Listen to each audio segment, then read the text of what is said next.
السلام عليكم ورحمة الله وبركاته. بسم الله الرحمن الرحيم.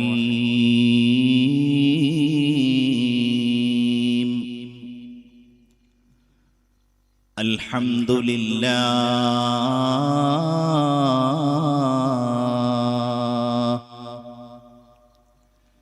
بنعمته تتم الخيرات وتتحقق الصالحات. ربنا لا مانع لما أعطيت ولا معطي لما منعت ولا راد لما قضيت ولا مبدل لما حكمت ولا ينفع ذا الجد منك الجد. سبحانك لا علم لنا إلا ما علمتنا إنك أنت العليم الحكيم.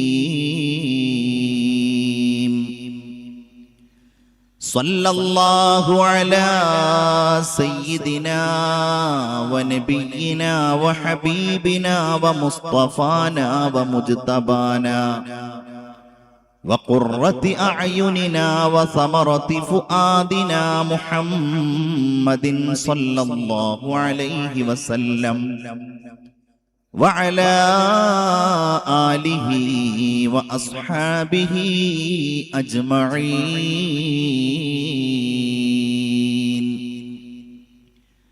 أعوذ بالله من الشيطان الرجيم.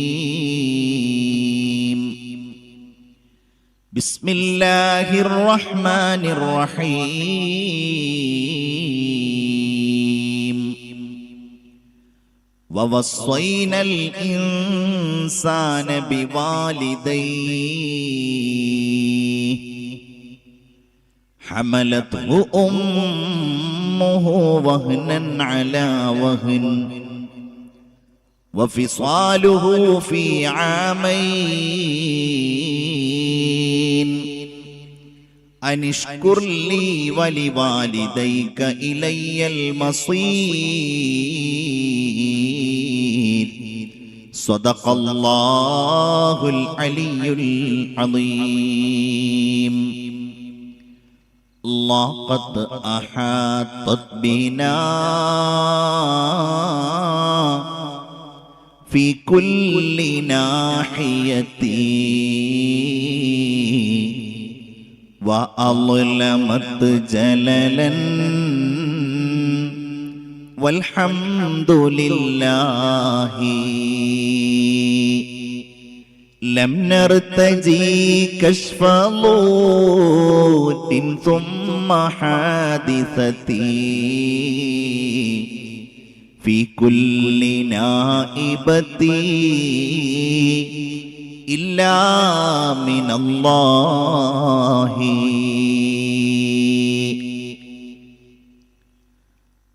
Medina को जाए ये जी चाहता है मुक़द्दर बनाए ये जी चाहता है. मदीना के आका दो आलम के मौला तेरे पास आए ये जी चाहता है. मुहम्मद की बातें मुहम्मद की सीरत सुने और सुनाए ये जी चाहता है. എൻ്റെ ആത്മമിത്രവും നിങ്ങളുടെ നാട്ടിലെ ഇമാമുമായ പ്രിയപ്പെട്ട ഹനീഫ ഫൈസി അവർകൾ, വേദിയിലിരിക്കുന്ന ആളുകളെ കുറെ മുഖപരിചയമുണ്ട്, മാനുവിനെ മാത്രമേ പേരറിയുകയുള്ളൂ. അതുകൊണ്ട് എല്ലാവരെയും ഒരുമിച്ച് അഭിസംബോധന ചെയ്യുകയാണ്. പ്രിയപ്പെട്ട സഹോദരി സഹോദരന്മാരെ, സുഹൃത്തുക്കളെ, നമ്മുടെ ജീവിതത്തിലെ ഏറ്റവും പ്രധാനപ്പെട്ട കർമ്മങ്ങളിലൊന്നായി അള്ളാഹു നമ്മുടെ ഈ സംഗമത്തെ സ്വീകരിക്കട്ടെ. ചെറുതും വലുതുമായ ദോഷങ്ങളെ അള്ളാഹു നമുക്ക് മാപ്പാക്കി തരട്ടെ. നേരത്തെ ഫൈസി ദുആ ചെയ്തിരുന്നത് പോലെ ഈ നാട്ടിൽ അന്ത്യവിശ്രമം കൊള്ളുന്ന നാമുമായി ബന്ധപ്പെട്ടവരുടെയൊക്കെ ഖബറുകളിലേക്ക് നമ്മുടെ ഈ ഇരുത്തം, ഇവിടെയുള്ള ദുആകൾ അതൊക്കെ അള്ളാഹു എത്തിച്ചു കൊടുക്കട്ടെ. രോഗങ്ങളെ അള്ളാഹു ശിഫയാക്കി തരട്ടെ. നമ്മുടെ ഉദ്ദേശ്യങ്ങളെയൊക്കെ അള്ളാഹു നിറവേറ്റി തരട്ടെ. ആമീൻ യാ റബ്ബൽ ആലമീൻ എന്ന ആമുഖമായി ദുആ ചെയ്യുകയാണ്. 2-3 ദിവസം വളരെ ഹൃദ്യമായ രീതിയിലാണ് ഇവിടെ ഇങ്ങനെ ഒരു പരിപാടി സംഘടിപ്പിച്ചിട്ടുള്ളത്.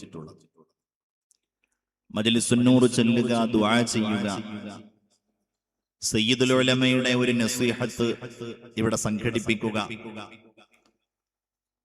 അതിന്റെ സമാപനമായി ഒന്നുകൂടെ വിപുലമായ ഒരു നസീഹത്ത് നടത്തുക തുടങ്ങിയ കാര്യങ്ങളാണ് ഇവിടെ നിങ്ങൾ ഒരുക്കിയിട്ടുള്ളത്. സ്വാഭാവികമായിട്ടും മേൽപ്പറഞ്ഞ എല്ലാ സംഗതികളുടെ സാഹചര്യങ്ങളിലും നമ്മുടെ ഭാവി ജീവിതത്തിൽ നിലനിർത്താൻ ആവശ്യമായ നിരവധി ഉപദേശങ്ങൾ,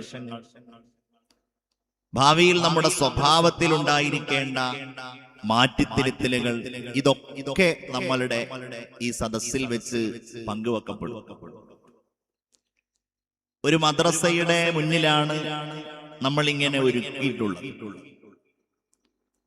സ്വാഭാവികമായും ഈ നാട്ടിലെ വലിയ തലമുറകൾ, ഇനി നമ്മളുടെ മക്കളും പേരക്കുട്ടികളുമായി വളർന്നുകൊണ്ടിരിക്കുന്നവരൊക്കെ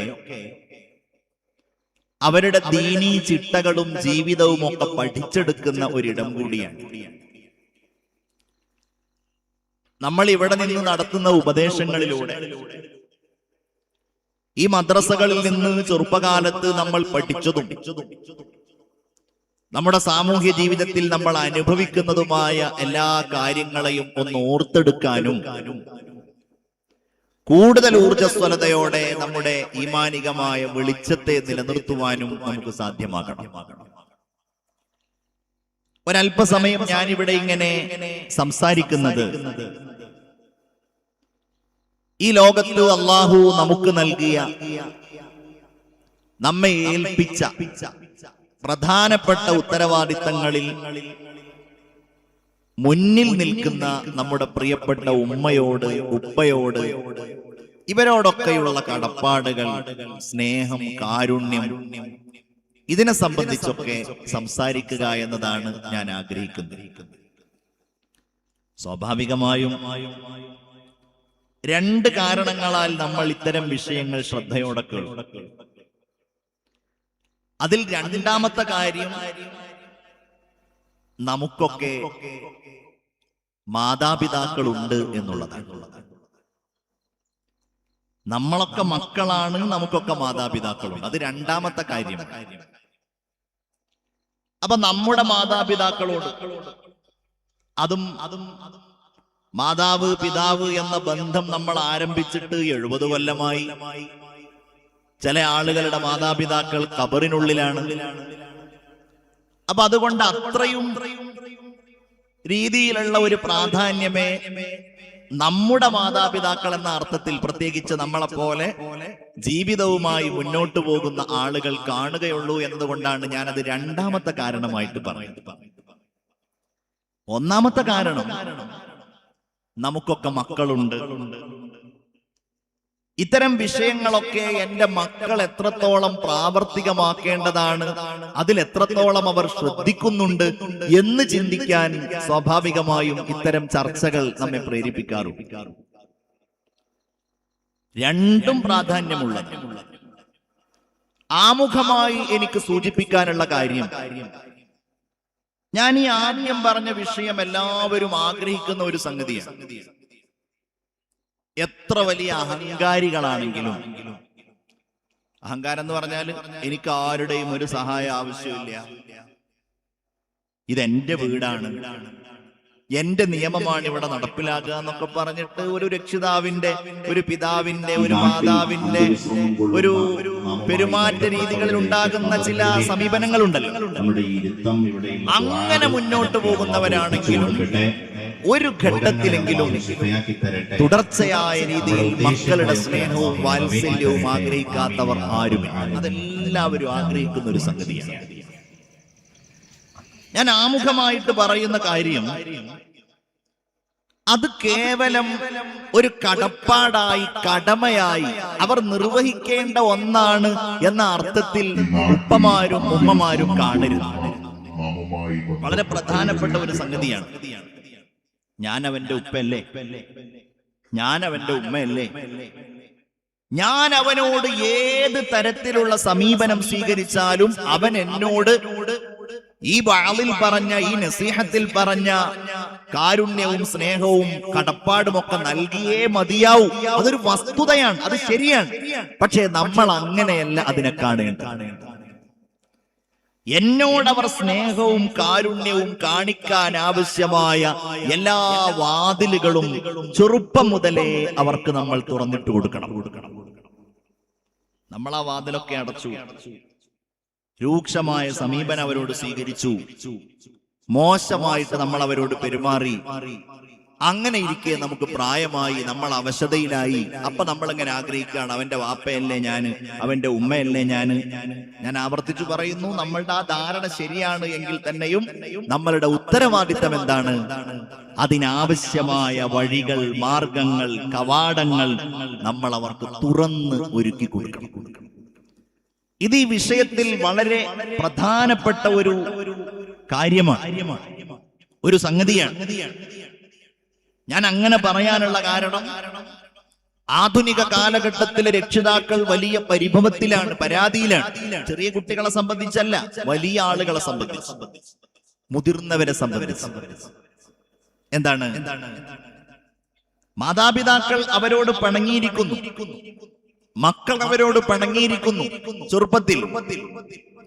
അതൊന്നും പരിഗണിക്കാതെ മുതിർന്നു കഴിഞ്ഞാൽ ഈ മകൻ എന്നോട്, ഞാനവൻ പ്രസവിക്കപ്പെട്ട സമയം മുതൽ അവന്റെ ആ ശൈശവകാലത്ത് കാണിച്ച കാരുണ്യത്തെക്കാൾ വലിയ കരുണ എന്നോടവൻ കാണിക്കണം എന്ന രീതിയിൽ ആഗ്രഹിക്കുകയും അത് സാധിക്കാതെ വരുമ്പോ വലിയ പ്രയാസം അനുഭവിക്കുകയും ചെയ്യുന്നത് നമുക്ക് കാണുവാൻ കഴിയും. ഇസ്ലാമിൽ ഇതിന്റെ പ്രാധാന്യം എന്താണ്? ഞാൻ ആമുഖമായി പറയുന്ന രണ്ടാമത്തെ കാര്യം, ഇതൊരു വലിയ ഇബാദത്താണ് എന്നതാണ്. ഇബാദത്ത് എന്ന് പറഞ്ഞാൽ പലതരത്തിലുള്ള ആരാധനകളുണ്ട്. നിർബന്ധമായതുണ്ട്, സുന്നത്തായതുണ്ട്. ഉമ്മായോടും ഉപ്പായോടും നമ്മൾ കാണിക്കുന്ന സ്നേഹം, കടപ്പാട്, അവർക്ക് ചെയ്യുന്ന സേവനങ്ങൾ,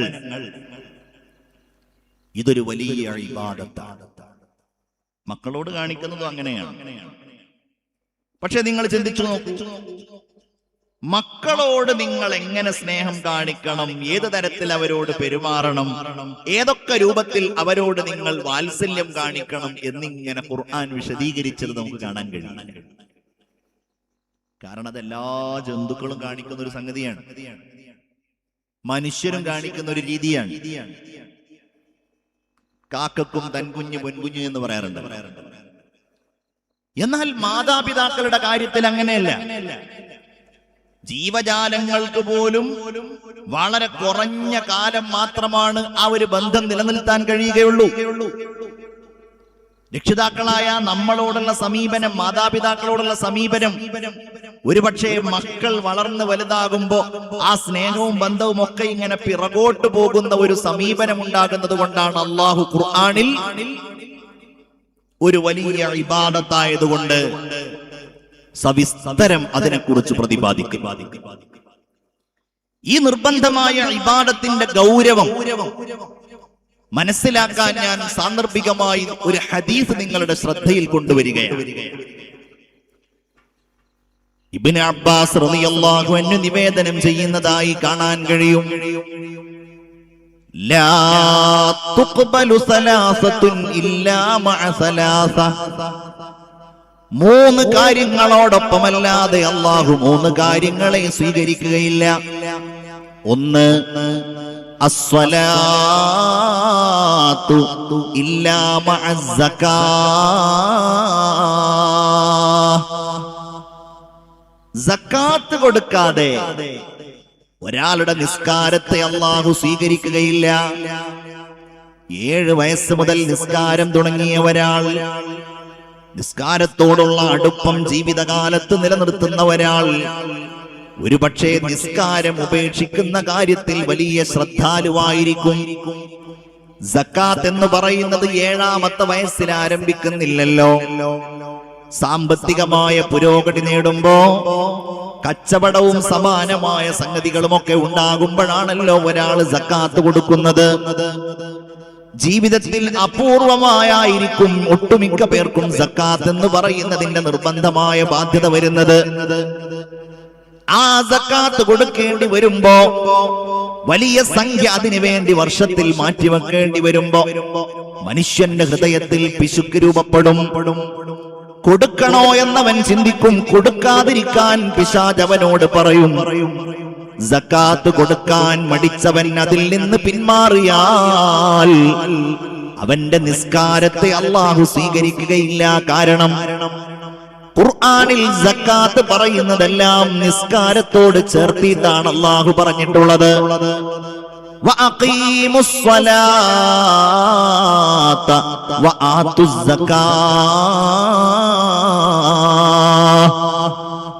നിങ്ങൾ നിസ്കാരം നിലനിർത്തണം, നിങ്ങൾ സക്കാത്തിനെ കൊടുത്തു വീട്ടുകയും വേണം.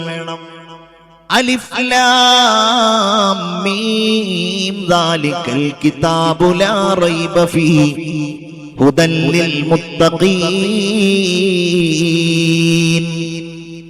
ഈ ഖുർആൻ അല്ലാഹുവിനെ സൂക്ഷിക്കുന്നവർക്കുള്ള നേർമാർഗ ദർശനത്തിന്റെ ഗ്രന്ഥമാകുന്നു. അല്ലാഹുവിനെ സൂക്ഷിക്കുന്ന മുത്തഖീങ്ങൾ ആരാണ്? അല്ലദീന യുഅ്മിനൂന ബിൽ ഗൈബ് വയുഖീമൂനസ് സ്വലാത്ത്. അവർ ഗൈബ് കൊണ്ട് വിശ്വസിക്കുന്നവരാണ്, അവർ നിസ്കാരം നിലനിർത്തുന്നവരാണ്. അതിനോട് ചേർത്തിയിട്ട് റബ്ബ് മുഅ്മിനീങ്ങളുടെ വിശേഷണം പറയുകയാണ്. വമിമ്മാ റസഖ്നാഹും യുൻഫിഖൂൻ. അവർക്ക് നാം നൽകിയ സമ്പാദ്യത്തിൽ നിന്നവർ നിർബന്ധമായ സക്കാത്തിനെ ചെലവഴിക്കുന്നവരാണ്. നിസ്കാരത്തെ റബ്ബ് സ്വീകരിക്കണമെങ്കിൽ അവൻ സക്കാത്ത് കൊടുക്കുന്നവനാകണം. അതല്ലെങ്കിൽ സക്കാത്ത് കൊടുക്കേണ്ട ബാധ്യതയെത്തിയ ഒരാൾ അത് കൊടുത്തു വീട്ടുമ്പോൾ മാത്രമാണ് റബ്ബിൽ നിന്ന് അയാൾക്ക് നിസ്കാരത്തിന്റെ സ്വീകാര്യത ലഭ്യമാകുന്നത്. രണ്ടാമത്തെ കാര്യം ആ ഹദീസിൽ പറയുന്നത് ഇങ്ങനെയാണ്: ഇതാഅത്തുല്ലാഹി ഇല്ലാ മഅ ഇതാഅത്തിർ റസൂൽ. റസൂലിനെ വഴിപ്പെടാതെ അല്ലാഹുവിനുള്ള വഴിപ്പെടലിനെ അല്ലാഹു സ്വീകരിക്കുകയില്ല. ഞാൻ പടച്ചവനെ വിശ്വസിക്കുന്നയാളാണ്, പക്ഷേ നബി പറഞ്ഞ എല്ലാ കാര്യങ്ങളും ശരിയല്ല, റസൂൽ കൊണ്ടുവന്ന ഈ കാര്യം വാസ്തവ വിരുദ്ധമാണ് എന്ന് പറയുന്ന ആളുകൾ ഇസ്ലാമിന്റെ വൃത്തത്തിൽ നിന്ന് തന്നെ പുറത്താണല്ലോ. അല്ലാഹുവിൽ വിശ്വസിക്കുന്നു, നബിയിലും വിശ്വസിക്കുന്നു, പക്ഷേ നബി അവസാനത്തെ നബിയാണ് എന്ന് വിശ്വസിക്കാത്തവരുണ്ടല്ലോ. നബിക്ക് ശേഷം മറ്റു നബിമാരുണ്ടെന്ന് അംഗീകരിക്കുന്ന ആളുകളുണ്ടല്ലോ. അവരൊക്കെ ഇസ്ലാമിന്റെ ആ വഴിയിൽ നിന്ന് പുറത്തായവരാണെന്നാണല്ലോ വിധിക്കപ്പെട്ടിട്ടുള്ളത്. അല്ലാഹുവിനെ വഴിപ്പെടുക എന്നതിന്റെ പൂർണ്ണത റസൂലിനെ വഴിപ്പെടുക എന്നതാണ്. ഖുൽ അത്തീഉല്ലാഹ വഅത്തീഉർ റസൂൽ. അതാണ് അല്ലാഹു പറഞ്ഞത്. നിങ്ങൾ അല്ലാഹുവിന് വഴിപ്പെടണം, നിങ്ങൾ റസൂലിനും വഴിപ്പെടണം. ഖുൽ ഇൻ കുൻതും തുഹിബ്ബൂനല്ലാഹ ഫത്തബിഊനി. നിങ്ങൾ അല്ലാഹുവിനെ ഇഷ്ടപ്പെടുന്നവരാണെങ്കിൽ നിങ്ങൾ എന്നെ പിൻപറ്റണേ. രണ്ടാമത്തെ കാര്യം അതാണ്. മൂന്നാമത്തെ കാര്യമാണ് നമ്മുടെ വിഷയവുമായി ബന്ധപ്പെട്ട കാര്യം. അല്ലാഹുവിന്റെ റസൂല് പറയുകയാണ്: ശുക്റുല്ലാഹി ഇല്ലാ മഅ ശുക്രി വാലിദൈൻ.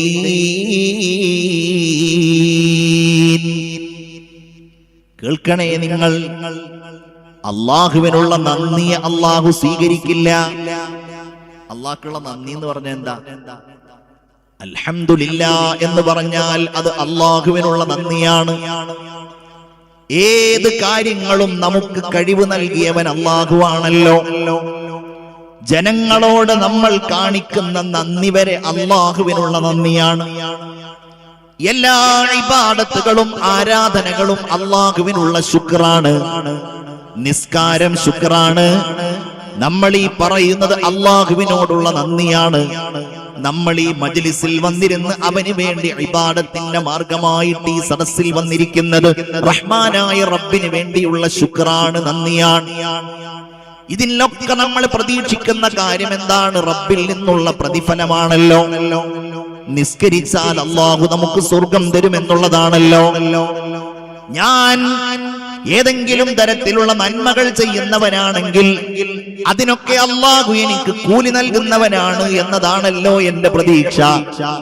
എന്നാൽ ഞാൻ എന്റെ ഉമ്മയോട് കഠിനമായ മോശമായ സമീപനം സ്വീകരിക്കുന്നവനാണെങ്കിൽ, ഞാൻ എന്റെ ഉപ്പയെ തിരിഞ്ഞു നോക്കാത്തവനാണ് എങ്കിൽ, എന്റെ പ്രിയപ്പെട്ട മാതാവിന്റെ കണ്ണീര് ഞാൻ കണ്ടിട്ടുണ്ട് എങ്കിൽ, എന്റെ ഉപ്പയെ ഞാൻ പ്രയാസപ്പെടുത്തിയിട്ടുണ്ട് എങ്കിൽ, അവരുടെ രോഗാന്വേഷണം എന്റെ ഭാഗത്ത് നിന്നുണ്ടായിട്ടില്ല എങ്കിൽ, അവരോട് ഞാൻ നന്ദി ചെയ്യുന്നവനല്ല എങ്കിൽ അല്ലാഹുവിനുള്ള ശുക്രിനെ അല്ലാഹു സ്വീകരിക്കില്ല.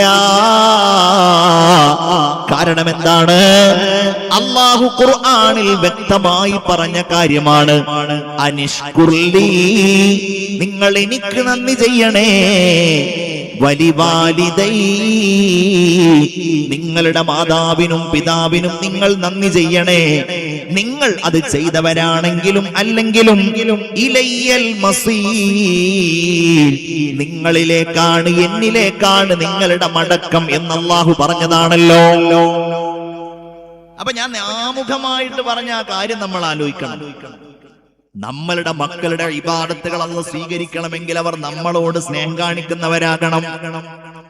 മക്കൾ നമ്മളോട് വെറുപ്പ് കാണിക്കുന്നവരായാൽ, മക്കൾ നമ്മളോടുള്ള ബാധ്യത നിറവേറ്റാത്തവരായാൽ, അവരുടെ കാര്യത്തിൽ നമുക്കുള്ള വലിയ ബേജാറുകളിലൊന്ന്, അല്ലാഹ് എന്റെ പ്രിയപ്പെട്ട മക്കളുടെ ഇബാദത്തുകൾ നീ സ്വീകരിക്കുകയില്ലല്ലോ.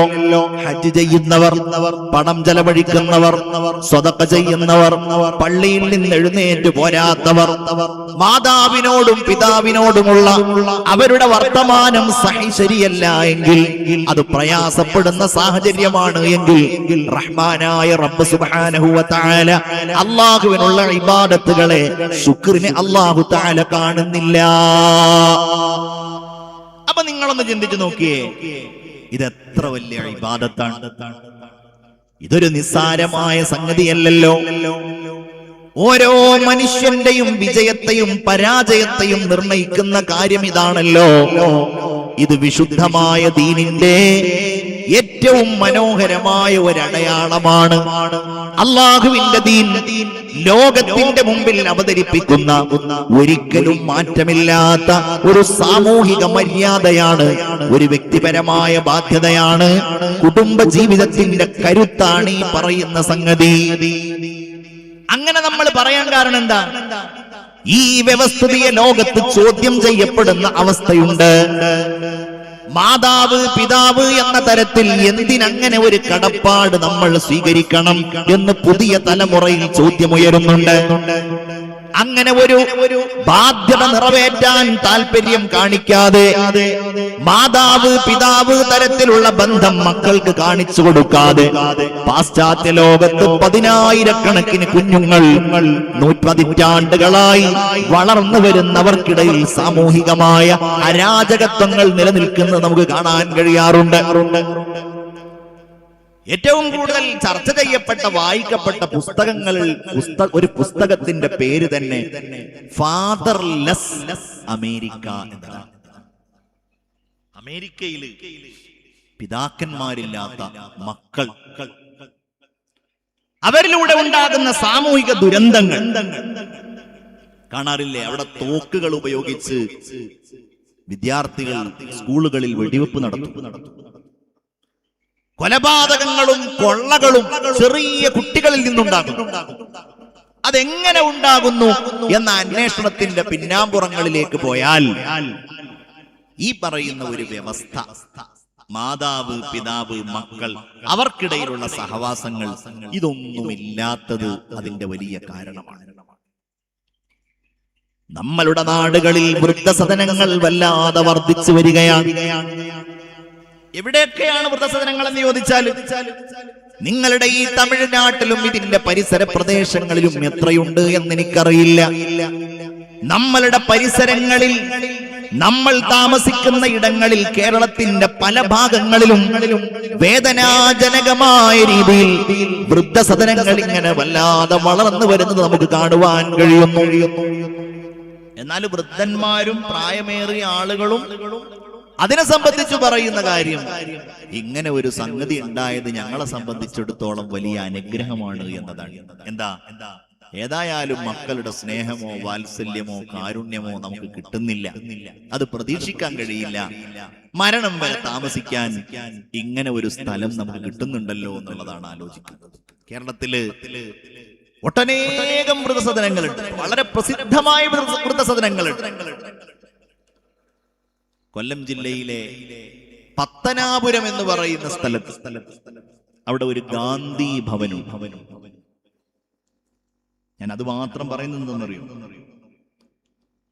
നമ്മുടെ നാട്ടിൽ വളരെ പ്രശസ്തരായ, പ്രസിദ്ധരായ, സാമ്പത്തികമായും അതുപോലെ ഭൗതികമായും ഒക്കെ വലിയ പുരോഗതി നേടിയ എത്രയോ ആളുകൾ ജീവിതത്തിന്റെ അവസാന കാലഘട്ടങ്ങളിൽ അവിടെ ചെന്ന് താമസിച്ച് അങ്ങനെ മരണപ്പെട്ടു പോകുന്നത് നമ്മൾ അറിയാറുണ്ട്. ഈ അടുത്ത് ഒരു MLA മരണപ്പെട്ടു പോയിരുന്നു, മുൻ MLA മരണപ്പെട്ടു പോയി. ആളുകൾക്കിടയിൽ വലിയ സ്വാധീനമുള്ള സിനിമാ നടന്മാർ ഗാന്ധി ഭവനിൽ താമസിച്ച് അങ്ങനെ മരണപ്പെടുന്നത് നമ്മൾ കാണാറുണ്ട്. അപ്പൊ അവരൊക്കെ പറയുന്ന കാര്യം എന്താണ്?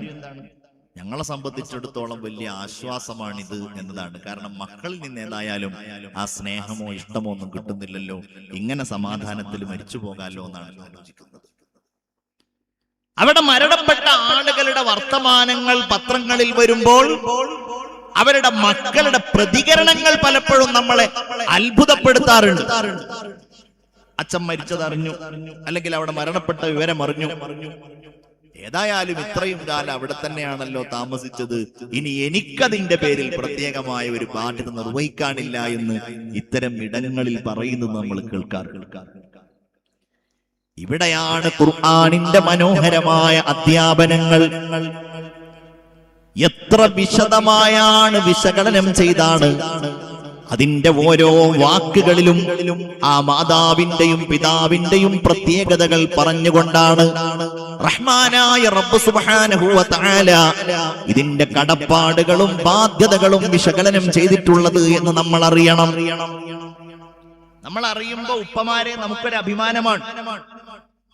അവിടെ ഇരിക്കുന്ന ഉമ്മമാർക്കത് വലിയൊരു സന്തോഷമാണ്. എന്താ കാര്യം? ഞാനിപ്പോ ഉമ്മ എന്ന ആ ഒരു തസ്തിക എന്റെ മക്കളുടെ മുമ്പിൽ ഞാനിങ്ങനെ അത് ഒരു അഭിമാനമായിട്ട് ഞാൻ കൊണ്ടു നടക്കുമ്പോ എന്റെ റബ്ബ് എനിക്ക് വേണ്ടി എന്റെ മക്കളിൽ നിന്ന് എന്തെല്ലാം എനിക്ക് നേടിത്തന്നിട്ടുണ്ട്. കോഴിക്കോട് കടപ്പുറത്ത് ഒരു ഫൈലിയായ പണ്ഡിതൻ ഒരു വൈകുന്നേര സമയത്ത് പോയിട്ട് ഇങ്ങനെ ഇരിക്കുകയാണ്. കുറെ ആളുകൾ അവിടെ കാറ്റുവെള്ളായിരിക്കുന്നു. തൊട്ടടുക്കൾ ഒരു സഹോദരൻ വന്നിരുന്നു. രണ്ടാളുകൾ തമ്മിലുള്ള അകലം കുറയാനുള്ള ഏറ്റവും പ്രധാനപ്പെട്ട മാർഗം എന്താണ്? കാണുമ്പോൾ ഒന്ന് പുഞ്ചിരിക്കുക എന്നുള്ളതാണ്. ഇവർ രണ്ടാളുകളും അങ്ങോട്ടും ഇങ്ങോട്ടും നോക്കി ഒന്ന് പുഞ്ചിരിച്ചു, സംസാരിക്കാൻ തുടങ്ങി. നിങ്ങൾ എവിടുത്തുകാരനാണ്? ഞാൻ കോട്ടയത്തുകാരനാണ്. അങ്ങനെ അവര് തമ്മിലുള്ള സംഭാഷണം മുറുകി. ഈ ഫയല് ചോദിച്ചു, നിങ്ങളുടെ ഇവിടെ ആരൊക്കെയുണ്ട്? അപ്പൊ അവര് അവിടെ ഒരു കച്ചവടവുമായിട്ട് കഴിഞ്ഞുകൂടുകയാണ്. ആരൊക്കെ ഉണ്ട് ഇവിടെ? അപ്പോൾ പറഞ്ഞു, ഞാനും എന്റെ ഭാര്യയും എന്റെ മക്കളും ഇവിടെ താമസിക്കുന്നു. അപ്പൊ കൂട്ടുകാരൻ ചോദിച്ചു, അല്ല നിങ്ങളുടെ അമ്മ എവിടെയാണ്? അമ്മ എന്റെ വീട്ടിൽ തന്നെയാണ്. അതെന്തേ? അപ്പൊ അയാള് പറഞ്ഞു, അമ്മയും എന്റെ ഭാര്യയും തമ്മിൽ വലിയ പിണക്കമാണ്, അവര് തമ്മിൽ സ്വരച്ചേർച്ചയില്ല. അത് കാരണത്താൽ അമ്മയെ ഞാൻ കണ്ടിട്ട് കുറെ കാലമായി. ചില ആളുകളുണ്ടല്ലോ, കാര്യങ്ങൾ അങ്ങനെ തുറന്നു പറയും. ഇയാൾ അങ്ങനെ ആ വൈകുന്നേരം ഈ കാര്യങ്ങളൊക്കെ ഇങ്ങനെ കൂട്ടുകാരനോട് പറഞ്ഞു. അദ്ദേഹം പറഞ്ഞു, എന്നാൽ ഞങ്ങൾക്കത് പാടില്ലല്ലോ. അതെന്തേ? അപ്പൊ ഇയാള് പറഞ്ഞു, ഖുർആനിൽ അത് അരുത് എന്ന് പറഞ്ഞിട്ടുണ്ട്. അങ്ങനെ പ്രായമേറിയ അമ്മയോട് ആ ഒരു സമീപനം സ്വീകരിക്കരുതെന്ന് പറഞ്ഞിട്ടുണ്ട്. അപ്പൊ ഇയാള് ചോദിച്ചു, അതെന്താ? അപ്പോൾ അയാൾ ആ സഹോദരന്റെ അടുക്കലേക്ക് ചേർന്നിരുന്നു കൊണ്ട് പറഞ്ഞു, ബിസ്മില്ലാഹിർ റഹ്മാനിർ റഹീം വഖളാ റബ്ബുക അല്ലാ തഅബുദൂ ഇല്ലാ ഇയ്യാഹു വബിൽവാലിദൈനി ഇഹ്സാനാ ഇമ്മാ യബ്ലുഗന്ന ഇൻദകൽ കിബറ അഹദുഹുമാ ഔ കിലാഹുമാ ഫലാ തഖുൽ ലഹുമാ ഉഫ്ഫിൻ വലാ തൻഹറുഹുമാ വഖുൽ ലഹുമാ ഖൗലൻ കരീമാ. ഈ വായത്തുകൾ അങ്ങ് ഓതിക്കൊടുത്തു. അതിലെന്താണ് പറയുന്നത് എന്നും കേൾപ്പിച്ചു കൊടുത്തു. വഖളാ റബ്ബുക, നിന്റെ രക്ഷിതാവായ അല്ലാഹു വിധിച്ചിരിക്കുകയാണ്, അല്ലാഹുവിനെ അല്ലാതെ നിങ്ങൾ ആരാധിക്കാൻ പാടില്ല. നിന്റെ രക്ഷിതാവായ റബ്ബ് വിധിച്ചിരിക്കുകയാണ്, നിന്റെ മാതാവിനും പിതാവിനും നീ ഗുണം ചെയ്യണം എന്ന കാര്യം. വബിൽ വാലിദൈനി ഇഹ്സാനാ.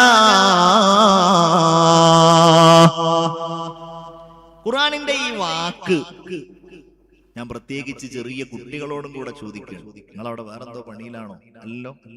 ഉമ്മാക്ക് എന്താണ് സാധാരണ അറബിയിൽ എന്താ പറയാ?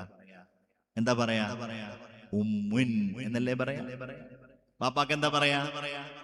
അബുൻ. എന്നാൽ ഇവിടെ അതല്ലല്ലോ പറഞ്ഞത്. ഇവിടെ പറഞ്ഞത് വബിൽ വാലിദൈനി ഇഹ്സാന. ഇഹ്സാൻ എന്ന് പറഞ്ഞ എന്താ? പകരമായി ഭൗതികമായിട്ടൊന്നും കാക്ഷിക്കാതെ ചെയ്യുന്ന നന്മകളാണ് ഇഹ്സാൻ.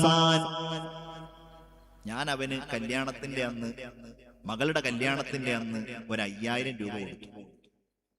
അതൊരു 4 ആൾക്കാരോട് പറഞ്ഞ്, പിന്നെ അതിന്റെ പേരിൽ എനിക്കൊരു ബഹുമാനം, എനിക്കൊരു ആദരവ്. അത് കഴിഞ്ഞ് 4 ദിവസം കഴിഞ്ഞപ്പോ അവിടെ എന്നെ കണ്ടപ്പോ ഒന്ന് സംസാരിക്കാൻ പോലും തയ്യാറായില്ല. ഞാൻ ബാക്കിയുള്ളവരോട് ഇങ്ങനെ പറയാണ്, കണ്ടോ ഞാൻ അവന് കല്യാണത്തിന് വലിയ സഹായമൊക്കെ കൊടുത്തിട്ട് പിന്നെ അവൻ എനിക്കൊന്നും തന്നില്ലല്ലോ, എന്നോട് ബഹുമാനം കാണിച്ചില്ലല്ലോ. നമ്മൾ ആ ചെയ്തതൊരു ഇഹ്സാനല്ല, വെറുതെ ഒരു പൈസ കൊടുത്തു എന്നേ പറയാൻ പറ്റുമോ? ഇഹ്സാൻ എന്ന് പറഞ്ഞാൽ ഭൗതികമായി അതിന്റെ പിന്നിൽ ഒന്നും കാക്ഷിക്കാൻ പാടില്ല. മാതാവിനും പിതാവിനും നിങ്ങൾ ചെയ്തു കൊടുക്കുന്ന നന്മകൾക്ക് ദുനിയാവിൽ നിന്നൊന്നും നിങ്ങൾ കാക്ഷിക്കാൻ പാടില്ല. ഒരു പക്ഷേ അത് കാക്ഷിച്ചിട്ട് ആഗ്രഹിച്ചിട്ട് കാര്യവുമില്ല. വയസ്സായി തളർന്നു കിടക്കുന്ന പ്രിയപ്പെട്ട മാതാവിന്റെ അടുക്കൽ ചെന്നിരുന്ന് ആ ഉമ്മയുടെ നെറ്റിത്തടത്തിൽ തലോടി. ആ ഉമ്മാക്ക് ഭക്ഷണം കഴിക്കാൻ കഴിയുന്നില്ല, ഒരു സ്പൂണ് കൊണ്ടൊരൽപ്പം വെള്ളം മാത്രമേ ആ പ്രിയപ്പെട്ട മാതാവ് താഴോട്ടിറക്കുന്നുള്ളൂ എങ്കിൽ സ്നേഹപൂർവം വാത്സല്യത്തോടെ ആ മാതാവിന്റെ വായിലേക്ക് ആ വെള്ളം നീ ഇങ്ങനെ ഒഴിച്ചു കൊടുക്കുമ്പോ, മോനെ ദുനിയാവിൽ നിന്ന് നിനക്ക് എന്ത് കിട്ടാനാണ്? ഇവിടുന്ന് ഒന്നും കിട്ടാനില്ല എന്നുള്ളത് കൊണ്ടാണ് ഉമ്മാനെയും ബാപ്പാനെയും ഒരു പരിഗണന നൽകാതെ മക്കൾ ഒഴിവാക്കുന്നത്. കൂലി കിട്ടണമെങ്കിൽ എന്ത് വേണം?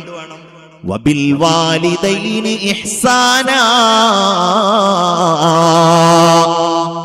ഞാൻ ഇവിടെ ഇരിക്കുന്ന ചെറിയ കുട്ടികളോട് മുതൽ പറയുന്നു, ഇവിടെ ഇരിക്കുന്ന പ്രിയപ്പെട്ട ഉമ്മമാരോട് ഉൾപ്പെടെ പറയുന്നു, നിങ്ങൾ നിങ്ങളുടെ ഉമ്മാക്കും ബാപ്പാക്കും എന്ത് ചെയ്തു കൊടുക്കുകയാണെങ്കിലും അതിന്റെ പിറകിൽ മറ്റൊന്നും നിങ്ങൾ കാക്ഷിക്കാൻ പാടില്ല. ഞാൻ അങ്ങനെ പറയുമ്പോൾ നിങ്ങൾ തെറ്റിദ്ധരിക്കരുത്. എന്റെ അടുക്കല് ഒരു വലിയ തർക്കം, നമ്മൾ വലിയ ആളായിട്ടല്ല, എന്നാൽ ഈ പള്ളിയിലൊക്കെ നമ്മൾ സേവനം ചെയ്യുമ്പോൾ ഞങ്ങളെ പോലത്തെ ആളുകളുടെ ഇടയിലൊക്കെ ചില പ്രശ്നങ്ങളൊക്കെ ഇങ്ങനെ വരും. എന്നൊരു പ്രശ്നം എന്താണെന്നറിയോ? ഉസ്താദേ, എന്റെ മാതാവ് മരണപ്പെട്ടിട്ട് ഒരു 5-8 പവൻ സ്വർണ്ണമുണ്ട്. എനിക്കും എന്റെ ഭാര്യക്കുമാണത് അവകാശപ്പെട്ടത്. അപ്പൊ ഇയാൾക്ക് ഒരു 4-5 ജ്യേഷ്ഠന്മാരോ അങ്ങനെ സഹോദരന്മാരും അതുപോലെ സഹോദരിമാരൊക്കെ ഉണ്ട്. എന്താ കേസ്? ഉമ്മാൻ അവസാനം നോക്കിയത് ഇയാളാണ്. നോക്കിയതിന്റെ അടിസ്ഥാനത്തിൽ എനിക്കല്ലേ അത് കിട്ടേണ്ടത് എന്നുള്ളതാണ്. സയ്യിദുൽ ഉലമയുടെ ഒരു മാതാവ് മരണപ്പെട്ടു, അതിന്റെ അനന്തര സ്വത്തുക്കളും മറ്റുമൊക്കെ അതിന്റെ കൃത്യമായ രീതിയും വ്യവസ്ഥ അനുസരിച്ചല്ലേ വിധിക്കേണ്ടത്. അപ്പൊ ഇവരുടെ ലക്ഷ്യം തന്നെ എന്താണ്? അങ്ങനെ കുറെ കാര്യങ്ങൾ. നമുക്കത് കിട്ടട്ടെ കിട്ടാതിരിക്കട്ടെ, അത് നമുക്ക് ഏത് തരത്തിൽ നമുക്ക് ലഭ്യമാകട്ടെ അല്ലാതിരിക്കട്ടെ, അങ്ങനെ ഒരാഗ്രഹത്തോടെ നമ്മൾ മാതാവിനും പിതാവിനും ഖിദ്മത്ത് ചെയ്യേണ്ട കാര്യമില്ല.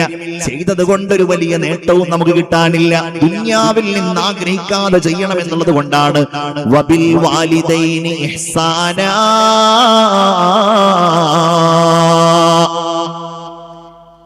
ഒരു പോയിന്റ് കുറക്കാം. അപ്പൊ ദുനിയാവിൽ നിന്നൊന്നും ആഗ്രഹിക്കാൻ പാടില്ല, അവർക്ക് വേണ്ടി വല്ലതും ചെയ്തു കൊടുക്കുമ്പോ എന്നുള്ളതാണ്. ഇനി നിങ്ങൾ നോക്കൂ, വാലിദ് വാലിദൈൻ എന്താണ്? ഈ വാലിദ് എന്ന് പറഞ്ഞ എന്താ? വാപ്പാക്കാണ് വാലിദ് എന്ന് പറയുന്നത്.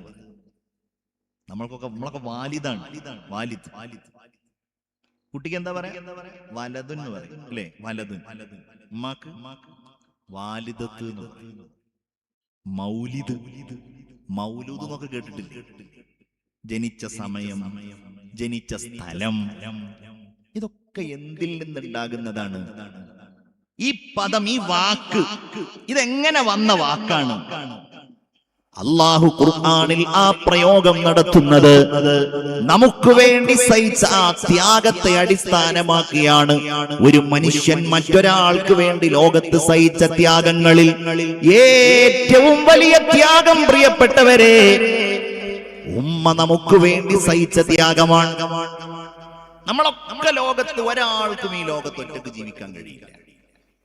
അപ്പൊ നിങ്ങളൊക്കെ വേണമെങ്കിൽ ചിലപ്പം പറയും, എന്റെ വാപ്പ അല്ലെങ്കിൽ എന്റെ വല്ലിപ്പ ഈ നാട്ടിലേക്ക് വന്നപ്പോ ഇന്നാള് ജോലി കൊടുത്തു.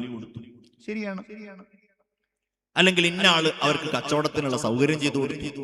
നമുക്കൊക്കെ ഉണ്ടാവും ജീവിതത്തിൽ പല തരത്തിലുള്ള കടപ്പാടുകൾ, കടമകൾ നമ്മൾ തന്നെ കുറെ ആളുകൾക്ക് അങ്ങോട്ട് ചെയ്തു കൊടുത്തുണ്ടാവും. നമ്മൾ പലപ്പോഴും അതിന്റെ പേരിൽ അവകാശം, ഒരവകാശവും പറയാത്ത ഒരു കടപ്പാട്, ഒരിക്കലും നമ്മളുടെ മുമ്പിൽ അതിന്റെ പേരിലുള്ള അധികാരം പറയാത്ത, എന്നാൽ ഒരു മനുഷ്യന് മറ്റൊരാൾക്ക് ചെയ്യാൻ കഴിയുന്നതിന്റെ ഏറ്റവും വലിയ ബാധ്യത, ഏറ്റവും വലിയ ആ ഒരു ഉത്തരവാദിത്തം നിർവഹിച്ച കടപ്പാടുണ്ടാകേണ്ട ഒരാൾ, അത് പ്രസവം നിർവഹിച്ച ഉമ്മയാണ്. ആ പ്രസവമാണ് വിലാദത്ത്. ആ പ്രസവിച്ചയാളാണ് വാലിദത്ത്. ആ പ്രസവിക്കുന്നതിന് കാരണക്കാരനായ ആളാണ് വാലിദ്. അതുകൊണ്ടാണ് അങ്ങനെ ഒരു ത്യാഗം നിങ്ങൾക്ക് വേണ്ടി സഹിച്ചവർ വാലിദൈൻ. ചിന്തിക്കാറുണ്ടോ ഇന്നത്തെ കാലത്ത് ആ പ്രിയപ്പെട്ട ഉമ്മയുടെ അടുക്കൽ പോയിട്ട് ഉമ്മ പോയി പണി നോക്കി എന്ന് പറയുമ്പോ ഉമ്മയുടെ ശരീരത്തിലേക്ക് ഒരു ചവിട്ട് തന്നാലുണ്ടല്ലോ എന്ന് ചോദിക്കുമ്പോ, നമ്മൾ ആ കാലുയർത്തുമ്പോ ഒരുപക്ഷേ ജീവിതത്തിൽ ഒരിക്കലും നമുക്കതിന് മാപ്പ് ചോദിക്കാൻ കഴിഞ്ഞുകൊള്ളണമെന്നില്ല. നമ്മൾ ആലോചിക്കാറുണ്ടോ ആ ഉമ്മ കേവലം ഒരു പ്രസവമല്ല നമുക്ക് വേണ്ടി ചെയ്തത് എന്ന് നമ്മൾ ചിന്തിക്കാറുണ്ടോ?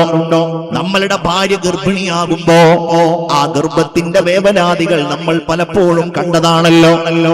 ആ ഗർഭത്തിന്റെ കാലഘട്ടം, ഇന്നൊക്കെ ഗർഭകാലഘട്ടം എത്ര സന്തോഷകരമാണ്. അവർക്ക് വലിയ ആനന്ദത്തോടെ ഗർഭിണികൾക്ക് മുന്നോട്ട് പോകാൻ കഴിയും. അത് വലിയ ഒരാഹ്ലാദമായിട്ടല്ല ഞാൻ പറയുന്നത്. എന്നാലും അവർക്കുള്ള സൗകര്യങ്ങൾ എത്ര കൂടുതലാണ് ഈ കാലഘട്ടത്തിൽ. പ്രസവിക്കുന്നതിന് മുമ്പും അതിനുശേഷവും എത്രയെത്ര ടെസ്റ്റുകളാണ് നടത്തപ്പെടുന്നത്, എത്ര മരുന്നുകളാണ്, എത്ര തരത്തിലുള്ള ഭക്ഷണങ്ങളാണ്. പ്രസവിച്ചു കഴിഞ്ഞാൽ അതിനുവേണ്ടി പ്രത്യേകമായ ചികിത്സകളും സമ്പ്രദായങ്ങളും നമ്മളുടെ നാട്ടിൽ നിലവിൽ വന്നിരിക്കുകയാണ്. ഞാൻ നിങ്ങളോട് ഓർമ്മപ്പെടുത്തുന്നു, എന്നെയൊക്കെ പ്രസവിക്കുന്ന എത്രയോ കൊല്ലങ്ങൾക്ക് മുമ്പ് ഇവിടെ ഇരിക്കുന്ന പ്രായമേറിയ നിങ്ങളെ ആ പ്രസവിക്കുന്ന കാലഘട്ടത്തില് ഈ പറയുന്ന സൗകര്യങ്ങളൊന്നും നമ്മളുടെ പ്രിയപ്പെട്ട ഉമ്മാക്കുണ്ടായിരുന്നില്ലല്ലോ. അത് കൊടുക്കാൻ നമ്മളുടെ ഉപ്പമാർക്ക് കഴിഞ്ഞിരുന്നില്ലല്ലോ. അല്ലാഹുവേ, എത്ര വലിയ ത്യാഗങ്ങളാണ് ആ മാതാപിതാക്കൾ സഹിച്ചത്. അവരോട് എങ്ങനെയാണ് നമുക്കത് പറയാൻ കഴിയുക? ആ ഗർഭത്തിന്റെ അകത്ത് നമുക്ക് അല്ലാഹു തമ്പുരാൻ നൽകിയ ഭക്ഷണത്തെ കുറിച്ച് നമ്മൾ ചിന്തിക്കാറുണ്ടോ? നമ്മൾ കഴിക്കുന്ന ഭക്ഷണം ഉമ്മ കഴിക്കുന്ന ഭക്ഷണമല്ലേ നമ്മൾ കഴിച്ചത്? ഉമ്മ നമുക്ക് നൽകിയ ആ ഒരു അടയാളപ്പെടുത്തൽ ഇന്നും നമ്മളുടെ ശരീരത്തിലില്ലേ? ഓരോ മനുഷ്യനുമുണ്ടല്ലോ ഒരു പൊക്കിൾ എന്ന് പറയുന്ന ഒരു ഭാഗമുണ്ടല്ലോ. അല്ലാഹു തമ്പുരാൻ ആ പൊക്കിളിലൂടെ ഒരു ചെറിയ അടയാളം നമുക്ക് ഓർമ്മപ്പെടുത്തലിന് വേണ്ടി നൽകിയിരിക്കുകയാണ്.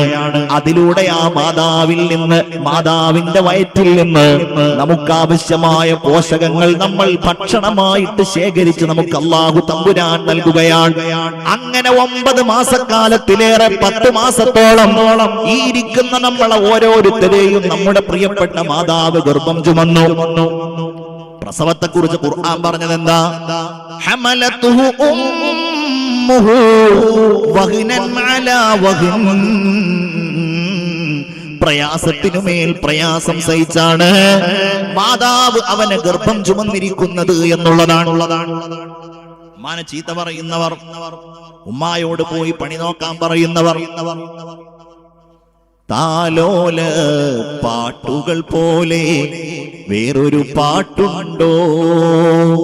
താരാട്ടാനുമ്മയെ പോലെ മറ്റൊരു കൂട്ടുണ്ടോ? ഉമ്മാന്റെ മടിത്തട്ട് സ്വർഗീയ പൂന്തട്ട്, സ്നേഹക്കാവാണ് ഉമ്മ, സഹനക്കടലാണ്.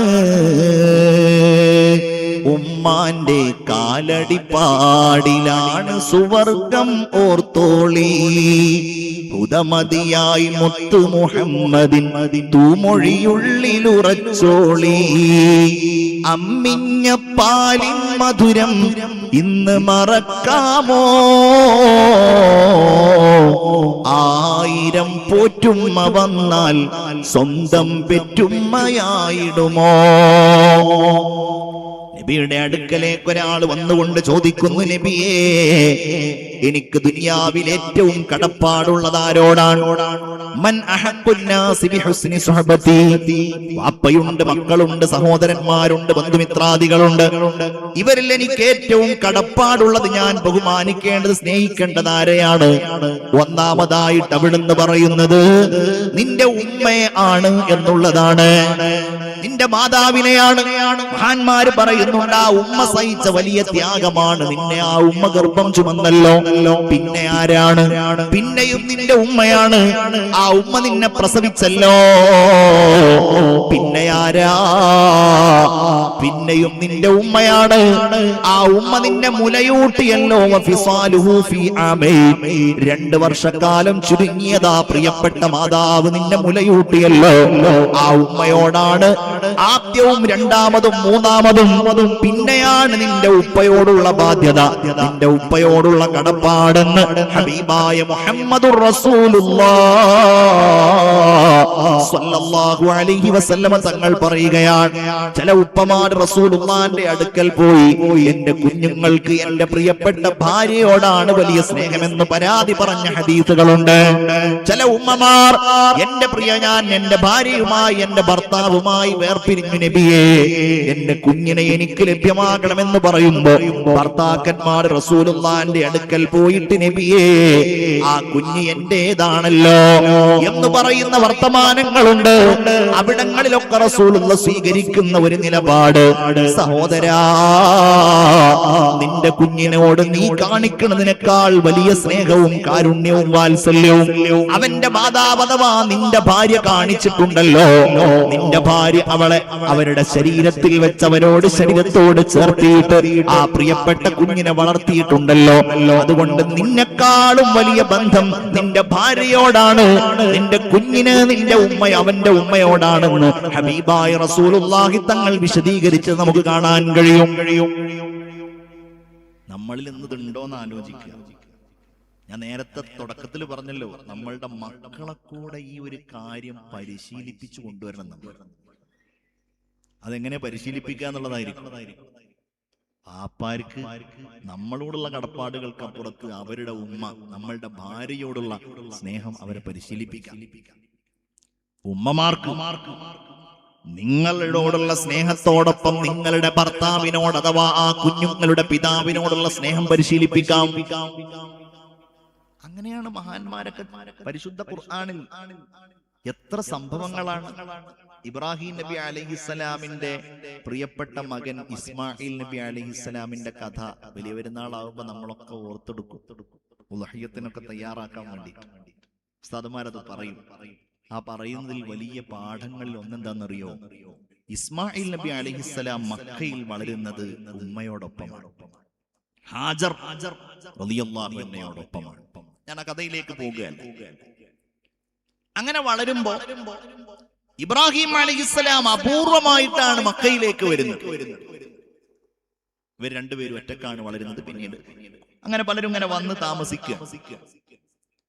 പിന്നീട് ഇബ്രാഹിം നബി അലൈഹിസ്സലാമിനെ കാണുമ്പോൾ ഈ മകൻ തിരിച്ചറിയുന്നുവെന്ന് മാത്രമല്ല, എന്റെ ഉപ്പ അള്ളാഹുവിന്റെ ദൂതനാണെന്ന് അറിയുക മാത്രമല്ല, എന്റെ ഉപ്പ അല്ലാഹു റബ്ബുൽ ഇസ്സത്ത് പറയുന്നത് മുഴുവൻ അക്ഷരം പ്രതി അനുസരിക്കുന്ന ആളാണ് എന്ന് ഇസ്മായിൽ അലൈഹിസ്സലാം തിരിച്ചറിയുന്ന രംഗം ഖുർആൻ പറയുന്നില്ലേ? എന്താ പറയുന്നത്?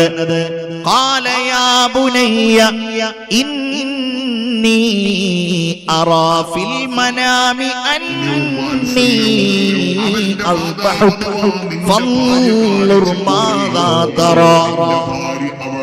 അവരുടെ ശരീരത്തോട് ശരീരത്തോട് ചേർത്തിട്ട് ആ പ്രിയപ്പെട്ട കുഞ്ഞിനെ വളർത്തിയിട്ടുണ്ടല്ലോ. അതുകൊണ്ട് നിന്നെക്കാളും വലിയ ബന്ധം നിന്റെ ഭാര്യയോടാണ്, നിന്റെ കുഞ്ഞിന് നിന്റെ ഉമ്മ അവന്റെ ഉമ്മയോടാണെന്ന് ഹബീബായ റസൂലുള്ളാഹി തങ്ങൾ വിശദീകരിച്ച് നമുക്ക് കാണാൻ കഴിയും. കുറഞ്ഞ സമയല്ലേ ബാപ്പയുടെ കൂടെ നിന്നുണ്ടോന്ന് ആലോചിക്കുക. എന്നിട്ട് പോലും ഈ പിതാവിനോട് ഈ മകൻ പറയുന്ന മറുപടി എത്ര ഹൃദ്യമാണ്. ശരിക്കും എന്താ പറയേണ്ടത്? നിന്നെ അറുക്കണം എന്നുള്ള കാര്യം ഞാൻ കാണുന്നുണ്ടെന്ന് പറയുമ്പോ അങ്ങനെയാണെങ്കിൽ എന്നെ അറുത്തോളൂ എന്നല്ലേ പറയേണ്ടത്. മകൻ പറയാണെന്ത്? ഖാല യാ അബതി ഫഅൽ മാ തുഅ്മർ സതജിദുനി ഇൻഷാ അല്ലാഹു മിനസ് സ്വാബിരീൻ. അപ്പാ യാ അബതി, യാ അബി എന്നല്ല, യാ അബതി, എന്റെ പൊന്നു വാപ്പച്ചി, ഇഫ്അൽ മാ തുഅ്മർ, എന്താണോ അങ്ങയോട് കൽപ്പിക്കപ്പെടുന്നത് അങ്ങ് ചെയ്തോളൂ. സതജിദുനി ഇൻഷാ അല്ലാഹു മിനസ് സ്വാബിരീൻ. എന്നെ ഒരു പ്രയാസമില്ലാതെ ക്ഷമാപൂർവം ഈ കാര്യം ഏറ്റെടുക്കുന്നവരുടെ കൂട്ടത്തിൽ താങ്കൾക്ക് എത്തിക്കാൻ കഴിയും. അപ്പൊ അതെങ്ങനെ ഇസ്മായിൽ അലൈഹിസ്സലാമിന് ഇങ്ങനത്തെ ഒരു ബാപ്പയോട് ഈ തരത്തിൽ പെരുമാറണമെന്ന് എങ്ങനെ മനസ്സിലാക്കാൻ കഴിഞ്ഞു എന്നുള്ളതാണ് നമ്മൾ പഠിക്കേണ്ടത്. ഒറ്റയ്ക്കാമരുഭൂവിൽ ഒക്കത്തീസ്മായിൽ ഒരുവന്റെ പരീക്ഷയിൽ ഉരുകുന്നു ഹാജറാരിയും കോടും ചൂടിൽ ഇടറും കാലാടികൾ തളരും വേസനത്താൽ ഉരുകുന്നു ഹാജറ. ഈ ഹാജർ റളിയല്ലാഹു അൻഹയുടെ പരിശീലനമാണത്. പരിശീലിപ്പിച്ചിട്ടില്ലെങ്കിലോ ബാപ്പാനോട് പോയി പണി നോക്കാൻ പറയുന്നു. ആരാ? നൂഹ് നബി അലൈഹിസ്സലാമിന്റെ ഒരു മകനുണ്ടായിരുന്നു. നബി കുറെ മക്കളുണ്ട്, അതിൽപ്പെട്ടൊരു മകനുണ്ടായിരുന്നു. ഇതിലിപ്പോ ഏത് മക്കളാണ് നമ്മളുടെ മക്കൾ എന്ന് ഇവിടെ നിങ്ങൾ ആലോചിക്കുക, ഞാനും ആലോചിക്കുക എന്റെ മക്കളെ കുറിച്ച്. നമ്മളുടെ വാപ്പാർക്ക് ഇത് എങ്ങനെയാണെന്നുള്ളത് നമ്മൾ ആലോചിക്കണം. കൻആൻ എന്ന് പറഞ്ഞൊരു മകൻ ഉണ്ടായിരുന്നില്ല. ഈ കൻആന്റെ ഒരു ഉമ്മയുണ്ട്. എന്താ? ضرب الله مثلا للذين كفروا امرأة نوح وامرأة لوط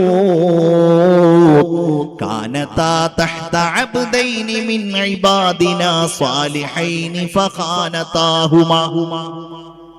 ലോകത്തുള്ള എല്ലാ അവിശ്വാസികളുടെയും ദുർമാർഗികളുടെയും മാതൃക രണ്ട് പെണ്ണുങ്ങളാണ്. ആ പെണ്ണുങ്ങളിൽ ഒന്ന് ലൂത്ത് നബിയുടെ ഭാര്യയും ഒന്ന് നൂഹ് നബി അലൈഹിസ്സലാമിന്റെ ഭാര്യയുമാണ്. അപ്പൊ നൂഹ് നബി അലൈഹിസ്സലാമിന്റെ ഈ ഭാര്യയിലൂടെ നൂഹ് നബിക്ക് ഉണ്ടായ ഒരു കുട്ടി ഉണ്ടായിരുന്നു, കൻആൻ. വാപ്പ പറയണതൊന്നും കേൾക്കണ്ട, വാപ്പാനെ ബഹുമാനിക്കണ്ട, വാപ്പ വെറും നുണ പറയാണ് എന്നീ ഉമ്മങ്ങനെ ഉപദേശിച്ചത് കാരണത്താൽ പ്രളയം ഉണ്ടായി, വലിയ പ്രളയം. കപ്പലിൽ കയറിയിട്ട് നൂഹ് നബി ഇങ്ങനെ പോവുകയാണ്. എത്രയാണെങ്കിലും മകനെ കാണുമ്പോൾ വേദനയുണ്ടാകുമല്ലോ. മകൻ വെള്ളത്തിൽ മുങ്ങിത്താവുന്നത് കാണുകയാണ്. നൂഹ് നബി പിതാവെന്ന് പറയുന്ന ആ നൂഹ് നബിയുടെ പിതൃവാത്സല്യം ഉണരുകയാണ്. മകനെ വിളിക്കുന്നു, യാ ബുനയ്യർകം മഅനാ, മോനെ ഞങ്ങളോടൊപ്പം ഈ കപ്പലിൽ കയറൂ. അപ്പൊ ഈ ഉമ്മ പഠിപ്പിച്ച വർത്താനം പറയണം, പോവാപ്പ ഞങ്ങളുടെ കൂടെ കപ്പലിൽ കയറൂലെന്ന് മാത്രമല്ല, സആവീ ഇലാ ജബലി യഅസിമുനി മിനൽ മാ, ഈ പ്രളയത്തിൽ നിന്ന് എനിക്ക് രക്ഷപ്പെടാൻ കഴിയുന്ന മലയുകളുണ്ട്, ഗിരിശൃംഗങ്ങളുണ്ട്, ഞാൻ അവിടെ പോയി രക്ഷപ്പെട്ടുകൊള്ളാം. അത് പറഞ്ഞു തീരുമ്പോഴേക്ക് വലിയ ഒരു തിരമാല അങ്ങ് വന്നു. ആ തിരമാലയിൽപ്പെട്ട് അവൻ മരണപ്പെട്ടു പോയി എന്ന് കാണാൻ. നോക്കി നിങ്ങൾ, ഇതാണ് നമ്മളുടെ പ്രിയപ്പെട്ട മാതാപിതാക്കൾ. അപ്പൊ വാപ്പാരും ഉമ്മാരെങ്ങനെ ബഹുമാനിക്കണമെന്ന് പഠിപ്പിക്കണം. എന്തേ കാര്യം? ഖിയാമത്ത് നാൾ എന്ന് പറഞ്ഞൊരു സംഗതി ഇവിടെ വരാനുണ്ട്. അല്ലാഹുവേ, ഞങ്ങൾക്കൊക്കെ നീ രക്ഷ നൽകണേ തമ്പുരാനെ. വരണ്ടാന്ന് പറഞ്ഞിട്ട് കാര്യമില്ല, വരും. ആ സമയത്ത് നമുക്ക് ഈമാനും സലാമത്തും ഉണ്ടാവണം, നമ്മളുടെ തലമുറകൾക്ക് ഉണ്ടാവണം. എപ്പോഴാണത് അല്ലാഹു തആല അറിയിച്ചു തന്നിട്ടില്ല. പക്ഷെ അതിന്റെ കുറെ അടയാളങ്ങൾ ലോകത്ത് അറിയിച്ചിട്ടുണ്ട്. എന്തിനാ അതിന്റെ അടയാളത്തിൽ ഞാൻ അവിടെ പറയുന്നത്? ഞാൻ എന്തിനാണ് അതിന്റെ അടയാളം പറയുന്നത്?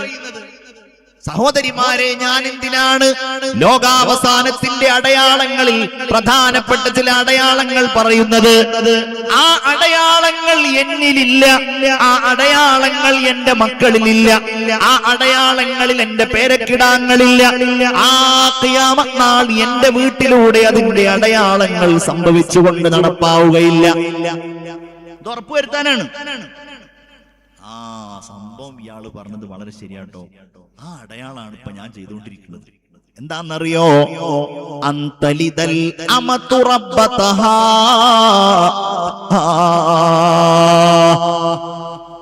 ഇത് വളരെ പ്രസിദ്ധമായ ഹദീസാണ്. റസൂലുള്ളാഹി സ്വല്ലല്ലാഹു അലൈഹി വസല്ലം തങ്ങളുടെ അടുക്കൽ ജിബ്രീൽ അലൈഹിസ്സലാം വന്ന് ചോദിക്കുകയാണ്, ഖിയാമത്ത് നാൾ എന്നാണ്?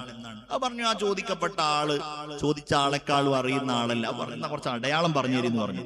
റസൂലുള്ളാഹി തങ്ങൾ സ്വഹാബികളുടെ മുമ്പിൽ നേരിട്ട് പറയുന്ന എത്ര അടയാളമുണ്ട്. പക്ഷെ ഒന്നാമത്തെ അടയാളം പറഞ്ഞത് എന്താ? അന്തലിദൽ അമതു റബ്ബതഹാ, അടിമ സ്ത്രീ യജമാനനെ പ്രസവിക്കുക. എന്താ അതിന്റെ വ്യാഖ്യാനം? എന്താണ്? ഇപ്പൊ എവിടെ അടിമ സ്ത്രീ ഉള്ളത്? ഖിയാമത്ത് നാളിന്റെ അടുത്ത് എവിടെ അടിമ സ്ത്രീ ഉള്ളത്? പണ്ഡിതന്മാര് പറയുന്ന കാര്യം അത് ഓരോ വീടുകളിലും നാടുകളിലും കുടുംബങ്ങളിലും ഉണ്ടാകുന്ന സംഗതിയാണ്. പ്രസവിക്കുന്ന ഉമ്മ, അന്തലിദൽ അമതു, ആ പ്രസവിക്കുന്ന സ്ത്രീ കേവലം ഒരടിമ സ്ത്രീയെ പോലെ പരിഗണിക്കപ്പെടുക. നിങ്ങൾ ആ വാക്ക് ശ്രദ്ധിച്ചോ? റബ്ബത്ത് എന്നാ പറഞ്ഞത്, റബ്ബ് എന്നല്ല. റബ്ബ് എന്ന് പറഞ്ഞാൽ തന്നെ യജമാനനായി. റബ്ബത്ത് എന്ന് പറഞ്ഞാൽ ശരിക്കും യജമാനത്തി എന്നാണ് അർത്ഥം. എന്ന് പറഞ്ഞാൽ പെൺകുട്ടികളിൽ പോലും മാതാവ് എന്ന പരിഗണന നൽകപ്പെടാത്ത ഒരു സാഹചര്യം പെൺകുട്ടികൾക്ക് ഉണ്ടാവില്ല. സ്വാഭാവികമായിട്ടും ഉമ്മാക്ക് കൂടുതൽ ബന്ധാരോടായിരിക്കും. ആൺകുട്ടികളും പെൺകുട്ടികളും ഉണ്ടെന്നുണ്ടെങ്കിൽ വെറുതെ കച്ചറ ഉണ്ടാക്കാൻ പറയല്ല. നിങ്ങളൊന്ന് ആലോചിച്ചാൽ മതി. നമ്മളുടെയൊക്കെ വീട്ടിൽ പെൺകുട്ടികൾക്ക് ഒരു പ്രത്യേക ഉമ്മാരോട് പ്രത്യേക അടുപ്പായിരിക്കും. പ്രത്യേകിച്ച് അവർക്ക് പ്രായമായി കഴിഞ്ഞിട്ടുണ്ടെങ്കിൽ, പ്രായപൂർത്തിയൊക്കെ ആയി കഴിഞ്ഞിട്ടുണ്ടെങ്കിൽ, അവരുടെ വൈവാഹിക ജീവിതത്തിലേക്ക് അവർ പോയിട്ടുണ്ടെങ്കിൽ സ്വാഭാവികമായിട്ടും ഒരു സാധാരണ കുടുംബത്തിൽ ആ ഉമ്മയോട് വലിയൊരു കടപ്പാടുണ്ടാവും. എന്നാൽ അതുപോലും മാറുന്ന സാഹചര്യം, അടിമ സ്ത്രീയെ പോലെ ഉമ്മ പരിഗണിക്കപ്പെടുന്ന സാഹചര്യം വേറെ ഒരു ഹദീസിൽ കാണാൻ കഴിയും. ഒരാൾ തന്റെ കൂട്ടുകാരനെ വല്ലാതെ അടുപ്പിക്കുകയും കൂട്ടുകാരോട് വലിയ അടുപ്പുള്ള ആളാവുക, ഉപ്പയെ അകറ്റുക,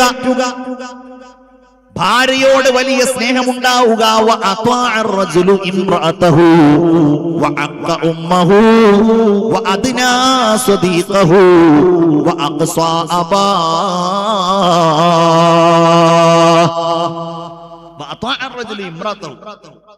ഒരാൾ ഭാര്യക്ക് വഴിപ്പെടും. ഖിയാമത്ത് നാളിന്റെ അടയാളം ഉണ്ടോ? ഭാര്യക്ക് വഴിപ്പെടുന്നതിന് വലിയ പ്രശ്നമൊന്നുമില്ല, എല്ലാരും വഴിപ്പെടൂലേ.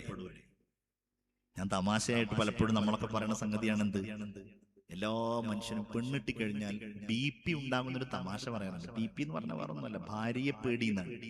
ഓ പേടി, എനിക്ക് ഒരു പേടിയില്ല എന്ന് എത്ര ധൈര്യത്തോടു കൂടെ പറഞ്ഞാലും അത് കുറച്ചില്ലാത്ത ആരാ ഉള്ളത് എന്നുള്ളതാണ്. ഞാൻ എന്റെ വിദ്യാർത്ഥികളോടൊക്കെ തമാശ പറയാറുണ്ട്, അങ്ങനെ അല്ലാത്ത ഒരാളെ നിങ്ങൾ കാണണമെങ്കിൽ എന്റെ മുഖത്തേക്ക് നോക്കിയാൽ മതി, ഞാൻ തമാശ പറയാറുണ്ട്.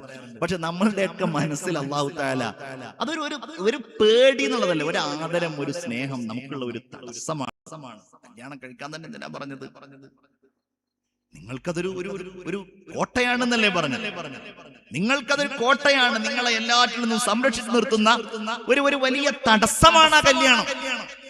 ഒരാദരത്തിന്റെ, ഒരു സ്നേഹത്തിന്റെ, ഒരു ഭയപ്പാട് എന്ന് വേണമെങ്കിൽ നമുക്ക് മലയാളത്തിൽ അതല്ലാതെ വേറെ വാക്കില്ല. അതൊന്നും കുഴപ്പമുള്ള കാര്യമല്ല. പക്ഷെ അത് എന്താവരുത്? ഉമ്മയെ അകറ്റിയിട്ടാവരുത്. അവിടെയാണ് ഖിയാമത്ത് നാൾ. وأطاع الرجل امرأته وعق أمه. ഉമ്മയോടവൻ അനാദരവ് കാണിക്കുക, ഉമ്മയെ അവൻ അകറ്റുക, ഉമ്മയോടവൻ സ്നേഹം കാണിക്കാതിരിക്കുക. എന്റെ പ്രിയപ്പെട്ടവരെ, ഇത് അപകടകരമായ കാര്യമാണ്. പ്രിയപ്പെട്ട മാതാവ് അവരുടെ സാഹചര്യവും അവരുടെ രീതിയും അവരുടെ പ്രായവും എല്ലാം വ്യത്യസ്തമാണ്. നമ്മളുടെ ഭാര്യ, നമ്മൾ എത്ര പ്രായമുള്ളവരാണെങ്കിലും രണ്ട് വിഭാഗത്തിന്റെയും രണ്ട് കൂട്ടരുടെയും മാനസികാവസ്ഥകളും അവർ വളർന്ന സാഹചര്യങ്ങളും വ്യത്യസ്തമാണ്. ഈ വരുന്ന പെൺകുട്ടിയോട്, നമ്മളുടെ പ്രിയപ്പെട്ട ഭാര്യയോട് നമ്മൾ കാണിക്കുന്ന സ്നേഹവും വാത്സല്യവും ഒരിക്കലും മാതാവിനെ ബുദ്ധിമുട്ടിച്ചിട്ടോ മാതാവിനെ പ്രയാസപ്പെടുത്തിയിട്ടോ ആകാൻ പാടില്ല. ഇന്നത്തെ സാഹചര്യത്തിൽ അത് വളരെ ശ്രദ്ധിക്കണം. ഖിയാമത്ത് നാളിന്റെ അടയാളം എങ്ങനെയാണെന്നറിയോ? ഞാൻ എന്റെ പ്രിയപ്പെട്ട ചെറുപ്പക്കാരായ ഉപ്പമാരോട് പറയുകയാണ്, ഈ മാതാവായിരിക്കും നമ്മളുടെ ജീവിതത്തിൽ നമുക്ക് വേണ്ട സേവനങ്ങളൊക്കെ പൊതുവിൽ ചെയ്തു തരിക. ഇന്നത്തെ കാലഘട്ടം അതിനൊക്കെ ചോദ്യം ചെയ്യുന്നുണ്ട്. ഉമ്മ നമുക്ക് വസ്ത്രങ്ങൾ അലക്കി തരും, ഉമ്മ നമ്മൾക്ക് ഭക്ഷണം ഉണ്ടാക്കി തരും, ഉമ്മ നമുക്ക് കാര്യങ്ങളൊക്കെ ചെയ്തു തരും. എത്ര പ്രായമേറിയവനായാലും നമ്മളാരും ആ ഉമ്മയോടത് വേണ്ട എന്ന് പറയില്ല. നമ്മൾ SSLCക്ക് പഠിക്കുന്നവരായി പെൺകുട്ടികളോട് കൂടിയാ ഞാൻ പറയുന്നത്. നമ്മൾ +2 പഠിക്കുന്നവരായി, അത് കഴിഞ്ഞ് പിന്നെ നമ്മളുടെ കല്യാണം കഴിഞ്ഞു. പലയിടങ്ങളിലും സംഭവിക്കുന്ന കാര്യം എന്താണെന്നറിയോ? ഒരു ചെറുപ്പക്കാരന്റെ കല്യാണം കഴിഞ്ഞാൽ പിന്നെ അവന്റെ ഭാര്യക്ക് കൂടെ ഭക്ഷണം ഉണ്ടാക്കി കൊടുക്കേണ്ട, ഭാര്യക്ക് കൂടെ അവരുടെ വസ്ത്രം അലക്കി കൊടുക്കേണ്ട ചുമതല ഏറ്റുവാങ്ങേണ്ടി വരുന്ന ഉമ്മമാരെ കാണാൻ കഴിയും. ഗൾഫിലേക്ക് പോയാൽ അവിടുന്ന് നമ്മൾ കാണുന്ന കാഴ്ച, ഉമ്മമാര് പറയുന്ന പരാതിയും കൂടിയാണ്. എന്താ പരാതി? ഗൾഫില് ചെറുപ്പക്കാർ അവരുടെ കുടുംബസമേതം പോകും, ഉമ്മായ ഒറ്റക്കിട്ട് പോകും, അല്ലെങ്കിൽ ഉമ്മായ പരിപാലിക്കാനുള്ള സാഹചര്യങ്ങളൊക്കെ വേറെ എന്തെങ്കിലും ആക്കിയിട്ട് പോകും. ഞാൻ അതിനെ ഒന്നും വിമർശിക്കാൻ ആഗ്രഹിക്കുന്നില്ല. എന്നിട്ട് ഈ ഉമ്മായ ഗൾഫിലേക്ക് കൊണ്ടുപോകൽ എപ്പോഴാ? ഭാര്യ പ്രസവിക്കുമ്പോ. ഒരു ചെറുപ്പക്കാരന്റെ കാര്യത്തിൽ അതിനെ കുറിച്ച് അന്വേഷിച്ചപ്പോ പറഞ്ഞ കാര്യം എന്താ? ഉമ്മ ഇങ്ങ് വന്നാൽ എത്രയോ ദിർഹമുകൾ ലാഭമാണ്. ഒരു ഉമ്മ ഈ വിഷയം പറഞ്ഞു. എന്നിട്ട് രണ്ടാമത്തെ പ്രസവത്തിന് ഈ പ്രിയപ്പെട്ട മകൻ വിളിച്ചപ്പോ പോയില്ല. അതിന്റെ പേരിൽ ആ മകൻ പിണങ്ങിയ പരാതി എന്നോട് പറഞ്ഞു. രണ്ടാമത്തെ പ്രസവം എന്തെന്ന് ചോദിച്ചപ്പോ, ഒന്നാമത്തെ പ്രസവത്തിന് തന്നെ പോയിട്ട് ഞാൻ ആകെ എന്റെ കാര്യം തന്നെ നോക്കാൻ ഞാൻ വലിയ പ്രയാസത്തിലാണ്, ഇത് ഇത്ര ബുദ്ധിമുട്ടാവുമെന്ന് ഞാൻ അറിഞ്ഞിരുന്നില്ല. എന്തേ? നമ്മളുടെ ഭാര്യ പ്രസവിക്കുന്നത് പരിപാലിക്കാനുള്ളയാളല്ല നമ്മുടെ ഉമ്മ. അതൊക്കെ സ്നേഹത്തോടെ ചെയ്തു തരുന്നതിന് നമ്മൾ ആരും എതിരല്ല. അൽഹംദുലില്ലാഹ്, ഉമ്മമാരതിന് വലിയ താല്പര്യമുള്ളവരായിരിക്കും. തന്റെ മകന്റെ ഭാര്യയെ സ്വന്തം മകളായി കാണാൻ 99% ഉമ്മമാർക്കും ഒരു പ്രയാസവും ഉണ്ടാവുകയില്ല. പാവങ്ങളല്ലേ, നമ്മളുടെ ഭർത്താവിന്റെ പ്രിയപ്പെട്ട ഉമ്മയല്ലേ. തന്നെയുമല്ല, ഭർത്താവിനെ സംബന്ധിച്ചിടത്തോളം മനസ്സിലാക്കേണ്ട കാര്യം എന്താണെന്നറിയോ? ഒരു പെണ്ണിനെ സംബന്ധിച്ചിടത്തോളം അവൾക്ക് എല്ലാം അവളുടെ ഭർത്താവാണ് എങ്കിൽ, ആ ചെറുപ്പക്കാരനെ സംബന്ധിച്ചിടത്തോളം അവന് എല്ലാം തികയുന്നത്, എല്ലാം അവൻ ചെയ്യേണ്ടതും ചെയ്തു കൊടുക്കേണ്ടതും അവന്റെ പ്രിയപ്പെട്ട ഉമ്മാക്കാൻ. എങ്ങനെയാണിത് സാധ്യമാവുക? ഞാൻ ഒന്നുകൂടെ പറയട്ടെ.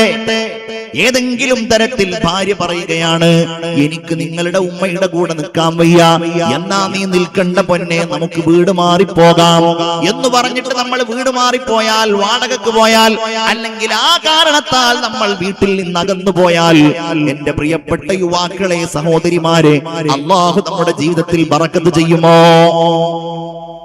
എപ്പോഴും ഉസ്താദുമാര് വഅദിൽ പറയുന്ന ഒരു സംഭവം ഉണ്ടല്ലോ, അൽഖമ റളിയല്ലാഹു അൻഹു. ഒരു സ്വഹാബി എന്ന് പറഞ്ഞാൽ അവരുടെ മഹത്വം ഞാൻ പറയേണ്ടതില്ലല്ലോ. വഫാത്താകാൻ കിടക്കുകയാണ്. റസൂലുള്ളാഹി സ്വല്ലല്ലാഹു അലൈഹി വസല്ലം തങ്ങളുടെ അടുക്കൽ വന്ന സഹാബികൾ പറഞ്ഞു, നബിയെ, അൽഖമക്ക് കലിമ ചൊല്ലാൻ കഴിയുന്നില്ല. ബേജാറായി പോയി. ലാ ഇലാഹ ഇല്ലല്ലാഹ് എന്ന് ചൊല്ലാൻ കഴിയുന്നില്ല. ഇത് കേട്ടപാട് റസൂലുള്ളാഹി ഇറങ്ങി അൽഖമയുടെ അടുക്കൽ പോയി കലിമ ചൊല്ലി കൊടുത്തപ്പോൾ കലിമ ചൊല്ലുന്നില്ല. റസൂലുള്ളാഹി തങ്ങൾ ഉമ്മയെ വിളിച്ചു, നിങ്ങളോട് എന്തെങ്കിലും വെറുപ്പുണ്ടോ? നിങ്ങൾക്ക് എന്തെങ്കിലും പ്രയാസം ജീവിതത്തിൽ മകനുണ്ടാക്കിയിട്ടുണ്ടോ? ഉണ്ട് നബിയേ.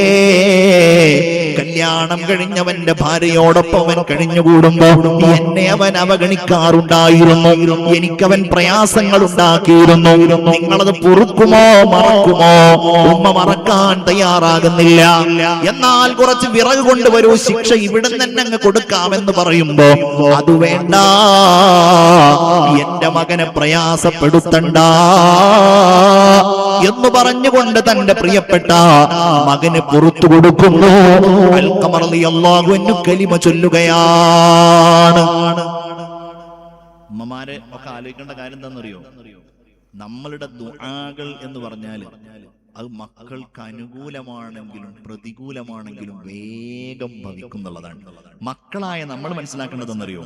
നമുക്ക് ഏറ്റവും കൂടുതൽ ഗുണപ്പെടാൻ നമ്മുടെ ജീവിതത്തിൽ നമുക്ക് കിട്ടാൻ സാധ്യതയുള്ള ഏറ്റവും നല്ല ദുആയാണെങ്കിൽ അത് നമ്മളുടെ മാതാവിൽ നിന്നോ പിതാവിൽ നിന്നുള്ളതാണ്. ഉമ്മാനോട് ദുആ ഇറക്കാൻ പറയാറുണ്ടോ? അമ്മമാരെ, ഒരിക്കലും മക്കൾക്കെതിരായി ദുആ ഇറക്കരുത്. ഹദീസിലുള്ളതാണ്, നിങ്ങൾ നിങ്ങളുടെ സന്താനങ്ങൾക്കെതിരായി ദുആ ഇറക്കരുത്. അനുകൂലമായി ദുആ ചെയ്താൽ ആ ദുആക്ക് അല്ലാഹു വേഗത്തിൽ ഉത്തരം തരും.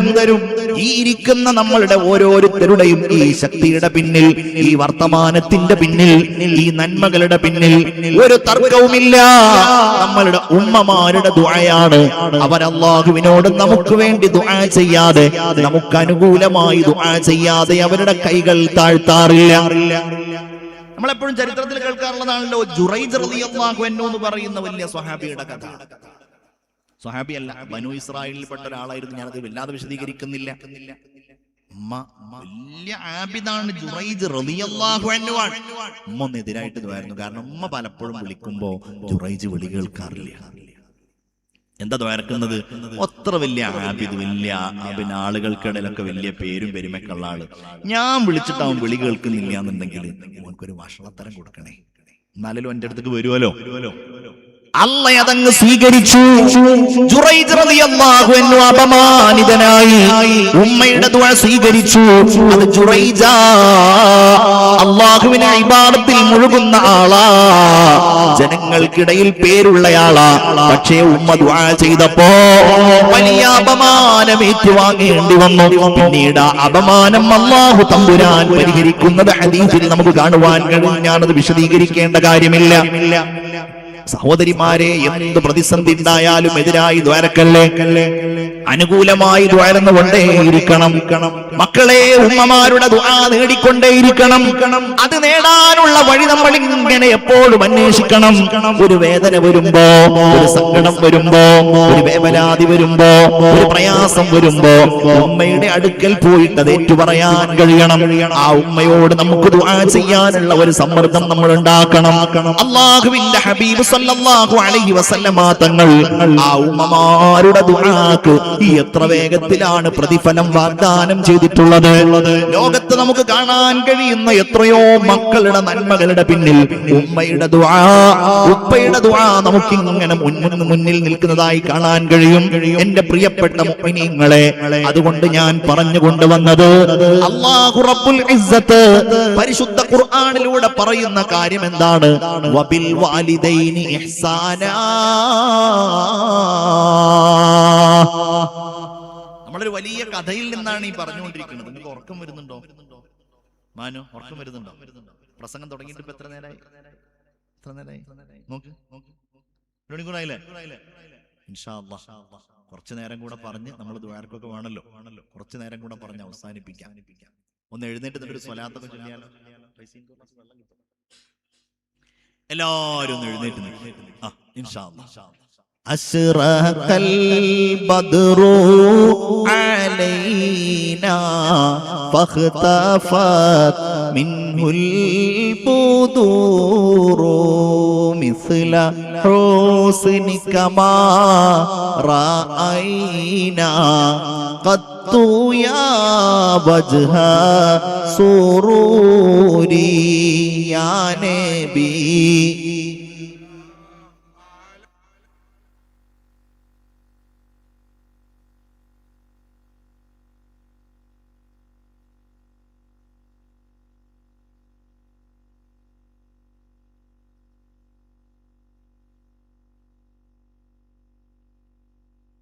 أنت شمس أنت بدر أنت نور فوق نوري أنت إكسير وغالي أنت مصباح صدوري يا نبي.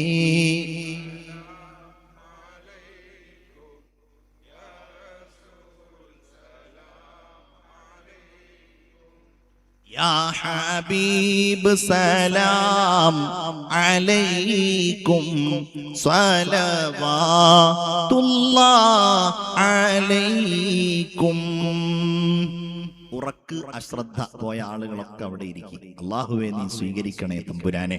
ഇൻഷാ അല്ലാഹ് ബക്കറ്റുമായിട്ട് നമ്മുടെ സംഘാടകരൊന്ന് നിങ്ങളുടെ സമീപത്തുകൂടെ വരുന്നുണ്ട്. നല്ല ഒരു സ്വതക്ക കീശയിൽ നിന്ന് ഇനി നാളെ ഇതുപോലെ ഇരിക്കാനും എടുക്കാനും കഴിയില്ല. നല്ല ഒരു സ്വതക്ക. അല്ലാഹുവേ എന്ത് ഹലാലായ നിയ്യത്തുകളാണെങ്കിലും ആ സ്വതക്കയെ നീ സ്വീകരിക്കണേ തമ്പുരാനെ. കാര്യമായൊരു സ്വതക്ക എല്ലാവരും ചെയ്യും. എനിക്ക് നാടിനെ കുറിച്ച് നേരത്തെ അറിയുന്ന ഒരു നാടാണ്. കുറെ ആളുകളെ ഈ നാട്ടിലുള്ള ആളുകളെയൊക്കെ പരിചയപ്പെടാറുണ്ട്. പ്രത്യേകിച്ച് സമസ്തയുടെയൊക്കെ സമ്മേളനം വന്നപ്പോ ഇവിടുത്തെ കുറെ പ്രവർത്തകന്മാരെ അവിടുത്തെ പല കാര്യങ്ങൾക്കും നേതൃപരമായ പങ്കുവഹിക്കുന്നതായിട്ട് കാണാൻ പറ്റുന്നുണ്ട്. അവിടുത്തെ മീഡിയ, അവിടുത്തെ വിഖായ, കാസർഗോഡ് നടന്ന സമ്മേളനത്തിൽ. അപ്പൊ നമ്മളുടെ നാട്ടിലൊക്കെയുള്ള പ്രതിനിധികള് പൊതുവിൽ നല്ല കാര്യങ്ങൾക്ക്, ഞാൻ ഇവിടെ അങ്ങനെ അന്വേഷിച്ചപ്പോൾ എനിക്ക് മനസ്സിലാക്കാൻ കഴിഞ്ഞത് പല പൊതുകാര്യങ്ങളും വളരെ സജീവമായി, മദ്രസയും പള്ളിയും മഹല്ലും, അതോടൊപ്പം നാട്ടിലുള്ള പൊതുകാര്യങ്ങൾ, സഹചാരി സെന്റർ സംഘടിപ്പിച്ച് പാവപ്പെട്ട രോഗികൾക്കുള്ള സഹായ പരിപാടികൾ സംഘടിപ്പിച്ചിട്ട് അങ്ങനെ മുന്നോട്ട് പോകേണ്ടത്. അല്ലാഹുവേ ഈ നാട്ടിൽ ഈ നന്മകളെ നീ നിലനിർത്തി കൊടുക്കണേ തമ്പുരാനെ. അങ്ങനെ 2-3 ദിവസത്തെ വാഴൊക്കെ കഴിഞ്ഞ് അതിന്റെ ഒരു പ്രതിഫലനം ഈ തരത്തിലൊക്കെ നമ്മളുടെ നാട്ടിൽ വേണം. ഒരു പുതിയ ഊർജ്ജസ്വല, പ്രത്യേകിച്ച് നമ്മളുടെ കുട്ടികളൊക്കെ ചെറുപ്പക്കാരൊക്കെ ഒന്നുകൂടെ സജീവമായി രംഗത്ത് വന്ന് നാട്ടിൽ ആവശ്യമായ പൊതുകാര്യങ്ങൾക്കൊക്കെ. അപ്പൊ നമ്മൾ 2-3 ദിവസത്തെ വാഴൊക്കെ വെച്ച് മദ്രസയുടെ കാര്യമൊക്കെ അതിന്റെ ഏറെക്കുറെ കാര്യങ്ങളൊക്കെ ഇങ്ങനെ തർത്തീബായോ ഇല്ലേ എന്നൊക്കെയുള്ള ഒരു രീതിയിലായിരിക്കും അവസാനിക്കുക. പക്ഷേ വാഴ കഴിഞ്ഞാല് ആ ഒരു ചിന്തയല്ല നമ്മളുടെ മനസ്സിലുണ്ടാവേണ്ടത്. വാഴ കഴിഞ്ഞാല് എന്തൊക്കെ ലക്ഷ്യങ്ങളായിരുന്നോ നമ്മളുടെ മുമ്പിലുണ്ടായിരുന്നത്, ആ ലക്ഷ്യങ്ങൾ 100% പൂർത്തിയാകുന്ന ഒരവസ്ഥ. അതിനുവേണ്ടി എല്ലാവരും ഒരേ മനസ്സോടെ ഒരുമിച്ച് നിൽക്കുന്ന ഒരു സാഹചര്യം, അതിനൊക്കെയുള്ള ഒരു കാരണമായിട്ട് ഇൻഷാ അല്ലാഹ് ഈ വാളും ഈ ഇരുത്തവും നമ്മളുടെ ഈ സംസാരവും നമ്മളുടെ ദുആകളൊക്കെ നമ്മൾ കാണണം. അല്ലാഹുവേ ഈ നാട്ടുകാർക്ക് അതിന് നീ തൗഫീഖ് നൽകണേ തമ്പുരാനെ. എല്ലാവരുടെ മനസ്സുകളിലും പരസ്പരം സ്നേഹം നിലനിർത്തി കൊടുക്കണേ റഹ്മാനെ. എന്റെ പ്രിയപ്പെട്ട മുഅ്മിനീങ്ങളെ, ഞാൻ പറഞ്ഞുകൊണ്ടുവന്ന കാര്യം, കോഴിക്കോട് കടപ്പുറത്ത് ഇരുന്നിട്ട് ഇങ്ങനെ സംസാരിക്കുമ്പോ ഈ വചനം ഇങ്ങനെ ഓതിക്കൊടുക്കുകയാണ്. إما يبلغن عندك الكبر أحدهما أو كلاهما فلا تقل لهما أف. വല്ലാത്തൊരു വാക്കാണ്. ഉമ്മാനോടും ബാപ്പാനോടുള്ള സ്നേഹം എന്ന് പറഞ്ഞാല്, ഇപ്പൊ ഞാൻ ഈ കുട്ടികളോട് ചോദിക്കുകയാണ്, മോനെ ഏറ്റവും ഇഷ്ടം ആരെന്ന് ചോദിച്ചാല് രഹസ്യമായി ചോദിച്ചാൽ മൂപ്പര് പറയും എനിക്ക് എന്റെ ഉമ്മാനെയാണെന്ന് പറയും. രഹസ്യമായി ചോദിച്ചാൽ പരസ്യമായി ചോദിച്ചാൽ എനിക്ക് എന്റെ ഉമ്മാനെയും ഉപ്പാനെയാണ്. നിനക്ക് പരീക്ഷിക്കാറില്ലേ? പേരക്കുട്ടിയോടൊക്കെ ചോദിക്കാറില്ലേ? മക്കളോടൊക്കെ ചോദിക്കാറില്ലേ ഏറ്റവും ഇഷ്ടം ആരെയാണ്? എല്ലാ മക്കളും അങ്ങനെ തന്നെയാണ്. അത് അവരുടെ മനസ്സിൽ അല്ലാഹു തമ്പുരാൻ ഇട്ട് കൊടുക്കുന്നതാണ്. പിന്നെ ഈ സ്നേഹം എപ്പോഴാ ഇങ്ങനെ പോയി പോയി പോയി ഒരു കോപമായി മാറുന്നത്? എപ്പോഴാ രൂക്ഷമായിട്ട് സംസാരിക്കാൻ തോന്നുന്നു? ഇതിനൊക്കെ പല കാരണങ്ങളും. ഈ ഒരു സന്ദർഭമാണ് ഖുർആൻ ഓർമ്മപ്പെടുത്തുന്നത്. അങ്ങനെ നിങ്ങൾ നിങ്ങളുടെ മാതാവിന്റെയും പിതാവിന്റെയും പരിപാലനത്തിലായി മുന്നോട്ട് പോയി. ചിലപ്പോ 2, 3, 4 സഹോദരന്മാരുണ്ടാവാം. നിങ്ങൾ ചിന്തിക്കും, എന്റെ ആരുടെ പേരിലാണ് കടപ്പാടുള്ളത് എന്റെ ഉമ്മയെയും ഉപ്പയെയും നോക്കാൻ?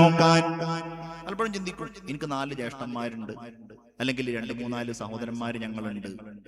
പെൺകുട്ടികളുടെ കാര്യത്തിൽ ആ ബേജാറിന്റെ ആവശ്യമില്ല. അവരുടെ കടപ്പാടുകൾ വേറെ ഒരു രീതിയിലാണ്. ഇതിലാർക്കാ കടപ്പാട്? എല്ലാവർക്കും തുല്യമായ കടപ്പാടാണ്. എനിക്കും എന്റെ സഹോദരന്മാർക്കും തുല്യമായ കടപ്പാടാണ്. പക്ഷെ എല്ലാവർക്കും കടപ്പാടാണെന്ന് വിചാരിച്ചിട്ട് ആ ഉമ്മയെ തട്ടിക്കളിക്കാൻ പറ്റും? ഉപ്പാനെ പ്രയാസപ്പെടുത്താൻ പറ്റില്ല. പിന്നെ എന്ത് ചെയ്യണം? ആ കടപ്പാട് ഏറ്റെടുക്കുന്ന ആളോട് ഏത് തരത്തിലും സഹകരിച്ചും സ്നേഹിച്ചും അതിനാവശ്യമായ മുൻഗണനകൾ നൽകിയും ആ ഉമ്മാക്കും ഉപ്പാക്കും ആവശ്യമായ സഹായങ്ങളും സ്നേഹങ്ങളും നൽകുക എന്നതാണ് നമ്മളുടെ വലിയ ഉത്തരവാദിത്തം. എന്നാൽ കാണാൻ കഴിയുന്ന കാര്യം എന്താണ്? മാതാവും പിതാവും വാർദ്ധക്യത്തിലേക്ക് എത്തിക്കഴിഞ്ഞാൽ പിന്നെ എങ്ങനെയെങ്കിലും ഇവരിൽ നിന്ന് രക്ഷപ്പെടാൻ എന്തെങ്കിലും മാർഗമുണ്ടോ എന്ന് അന്വേഷിക്കുന്ന പല മക്കളെയും കാണാൻ കഴിയും. അല്ലാഹുവിന്റെ അടുക്കൽ നിന്ന് തിരിച്ചടി കിട്ടുന്ന കാലം വിദൂരമല്ല. ഇതൊരു കഥ പറയുകയല്ലോ, ഇത് അല്ലാഹുവിന് അറിയാമല്ലോ. മനുഷ്യരെ, നിങ്ങളുടെ സാഹചര്യം എന്തായിരിക്കും? നിങ്ങൾ ഇങ്ങനെ മനസ്സിൽ കാണും, നിങ്ങൾക്ക് വിദേശത്ത് ജോലി ഉണ്ടാകും, നിങ്ങൾക്ക് കച്ചവടത്തിന് പോകേണ്ടി വരും, നിങ്ങൾക്ക് അവരുടെ വാർദ്ധക്യകാലത്തെ സമീപനങ്ങൾ പ്രയാസമായി തോന്നും. ഇത് അല്ലാഹ്ക്കറിയാലോ. ചെറുപ്പക്കാരാ, നിന്റെ ഉപ്പ പരിപാലിച്ചിരുന്നത് നിനക്ക് ഓർമ്മയില്ലല്ലോ. നിന്റെ ഉമ്മ നിന്നെ പഠിപ്പിച്ചിരുന്നത് നിനക്ക് ഓർമ്മയില്ലല്ലോ. നിന്നെ നടക്കാൻ പഠിപ്പിച്ചത്, നിന്നെ എഴുന്നേൽക്കാൻ പരിശീലിപ്പിച്ചത്, നിന്നെ അക്ഷരങ്ങൾ കൈകൊണ്ടെഴുതി പരിശീലിപ്പിച്ചത്, നിന്നെ പാട്ടുപാടാൻ പരിശീലിപ്പിച്ചത്.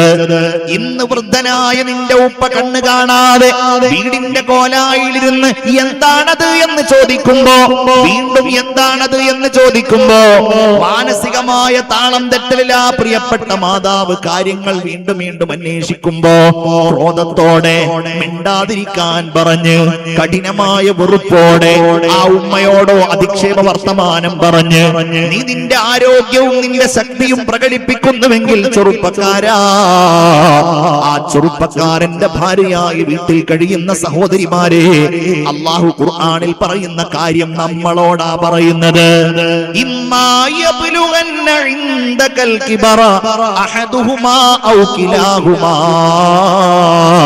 മാതാവോ പിതാവോ രണ്ടുപേരുമോ അതല്ലെങ്കിൽ അവരിൽപ്പെട്ട ഏതെങ്കിലും ഒരാളോ നിന്റെ അടുക്കൽ വാർദ്ധക്യത്തിലെത്തിക്കഴിഞ്ഞാൽ ചോദിച്ചത് തന്നെ അവർ ചോദിച്ചേക്കാം, മലമൂത്ര വിസർജനം അവർ ചെയ്തേക്കാം, നിന്റെ കാര്യങ്ങളിൽ അവർ വിമർശനം ഉയർത്തിയേക്കാം. പക്ഷേ നീ അവരോട് സേ എന്ന ഒരു വാക്കതിന്റെ മലയാളത്തിൽ കൃത്യമല്ല. ഉഫ് എന്ന് പറഞ്ഞാൽ ശരീരത്തിന്റെ ഏതെങ്കിലും ഒരു ഭാഗത്ത് പൊടി വന്നിരുന്നാൽ ആ പൊടിയെ അകറ്റുന്ന ഒരു ചെറിയ ശബ്ദമാണ്, ഒരു ചെറിയ കാറ്റിന്റെ ശബ്ദമാണ്. കുഞ്ഞുമോനെ, മക്കളെ, നിങ്ങളുടെ ഉമ്മാക്കോ ഉപ്പാക്കോ അങ്ങനെ ഒരപ്പശബ്ദം പോലും നിങ്ങൾ കേൾപ്പിക്കല്ലേ. ഇതാണ് ഖുർആൻ പറയുന്ന വഴി. അപ്പൊ വൃദ്ധസദനത്ത് കൊണ്ടുപോവാന്ന് പറഞ്ഞാൽ അത് എത്ര ക്രൂരാണ് ഒരു മുഅ്മിനിന്. അവിടെയാണ് ഇസ്ലാം മാതാവിനോട് കാണിക്കേണ്ട, പിതാവിനോട് കാണിക്കേണ്ട ഈ കടപ്പാട് വലിയ പ്രകാശമാക്കി നമ്മളുടെ മുമ്പിൽ കാണിക്കണം. അവരോട് ഒരു ചെറിയ ശബ്ദം പോലും അവരെ കേൾപ്പിക്കരുത്. നിന്റെ വ്യാഖ്യാനത്തിൽ കാണാൻ കഴിയും, പാപ്പാനെ തുറച്ചു നോക്കരുത്. അല്ലാഹുവേ, നമ്മളുടെയൊക്കെ വാപ്പാർക്ക് ദീർഘായുസ് കൊടുക്കണേ തമ്പുരാനെ. എല്ലാരും ആമീൻ പറയാം. ആരോഗ്യം കൊടുക്കണേ റഹ്മാനെ. അല്ലേ, അവരുടെ കണ്ണുകളൊക്കെ കുഴിഞ്ഞു പോയിട്ടുണ്ട്, അവരുടെ തൊലികളൊക്കെ ചുളിഞ്ഞു പോയിട്ടുണ്ട്, അവരുടെ ശരീരത്തിൽ കണ്ണിൽ മുമ്പിൽ വലിയ കണ്ണട വന്നിട്ടുണ്ട്. നമ്മളൊക്കെ ഈ ലോകത്തുള്ള എല്ലാ കാര്യങ്ങളും അറിഞ്ഞ് ചർച്ച ചെയ്ത് നമ്മൾ യാത്ര, വാഹനം, അത് ഇത്, ഇവർക്കൊക്കെ എന്തറിയാം? എന്തെങ്കിലും പറയുമ്പോഴേക്ക് നിങ്ങൾ അവരെ തുറിച്ചു നോക്കരുത്. മഹാന്മാര് വിശദീകരിക്കുന്നു, പ്രത്യേകിച്ച് വാർദ്ധക്യത്തിൽ എത്തിക്കഴിഞ്ഞാൽ നിങ്ങൾ അവരോടുള്ള ആ സംസാരം വാപ്പാന്ന് വിളിക്കുന്നത് എത്രത്തോളം അവർക്ക് ഇഷ്ടമുള്ള വിളിയാക്കാൻ കഴിയുമോ അങ്ങനെ നിങ്ങൾ വിളിക്കണം. ഉമ്മാനെ വിളിക്കുമ്പോ ആ ഉമ്മായുടെ മനസ്സിൽ ഒരു സന്തോഷം ലഭ്യമാകുന്ന രീതിയിൽ നിങ്ങൾ വിളിക്കണം. നിങ്ങൾ ഒന്നുകൂടെ മനസ്സിലാക്കാൻ വേണ്ടി ഞാൻ പറയാണ്, ഖുർആനിൽ ഉമ്മയെ അള്ളാഹു പരിചയപ്പെടുത്തിയത് ഇതൊക്കെ എന്റെ ഉമ്മമാരെ നിങ്ങൾക്ക് വേണ്ടിയിട്ടുള്ളത്. നമ്മളുടെയൊക്കെ ഭാര്യമാർക്ക് അള്ളാഹു കൊടുക്കുന്ന ആനുകൂല്യം കൂടെ മനസ്സിലാക്കാലോ. അവരെ അള്ളാഹു താല പരിചയപ്പെടുത്തുന്നത് അവര് സൂര്യനാണെന്ന് പറഞ്ഞിട്ടാണ്. സൂര്യന്റെ പ്രത്യേകത എന്താ? സൂര്യനിൽ നിന്നാണ് ചന്ദ്രൻ പ്രകാശം സ്വീകരിക്കുന്നത്. അപ്പൊ സ്വാഭാവികമായിട്ടും നമ്മളൊക്കെ ആരാണ്? ചന്ദ്രന്മാരാണ്. വാപ്പാര് ചന്ദ്രൻ, ഉമ്മ സൂര്യൻ, മക്കളൊക്കെ അതിന്റെ ചുറ്റുമുള്ള ഗ്രഹങ്ങൾ അല്ലേ? എവിടെ അത് പറയുന്നത്? മഹാനായ സയ്യിദുനാ യാക്കൂബ് നബി അലൈഹിസ്സലാമിനോട് യൂസുഫ് നബി അലൈഹിസ്സലാം പറയാണ്, യാ അബതി ഇന്നി റഅയ്തു അഹദ അശറ കൗകബാ വശംസ വൽ ഖമർ റഅയ്തുഹും ലീ സാജിദീൻ. നിങ്ങൾ ചിന്തിക്കുക, നിങ്ങൾ ഇങ്ങോട്ട് നോക്ക്. ഇവിടെ സാധന സാമഗ്രികളൊക്കെ റെഡിയാവും. ഇൻഷാ അല്ലാഹ് ഒരു തയ്യാറാക്കി പോകണം. എന്തൊക്കെ സാധനങ്ങളാണല്ലേ അല്ലാഹുവേ ഇതൊക്കെ നൽകിയത്. കുറെ അല്ലെ മത്തനൊക്കെ ഓരോരുത്തരുടെ വീട്ടിലുണ്ടായതായിരിക്കും അല്ലെ? അതോ വാങ്ങിച്ചായിരിക്കും?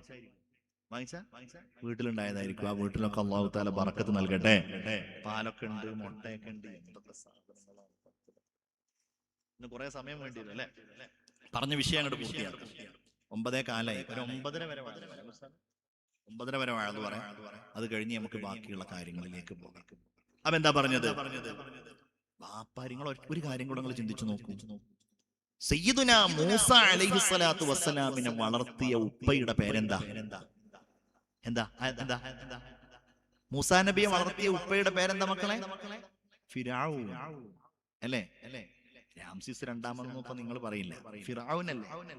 ഈ ഫിർഔന്റെ അടുക്കലേക്ക് മൂസ അലൈഹിസ്സലാം ചെല്ലുകയാണ്. ആരുടെ അടുക്കലേക്കാ ചെല്ലണത്?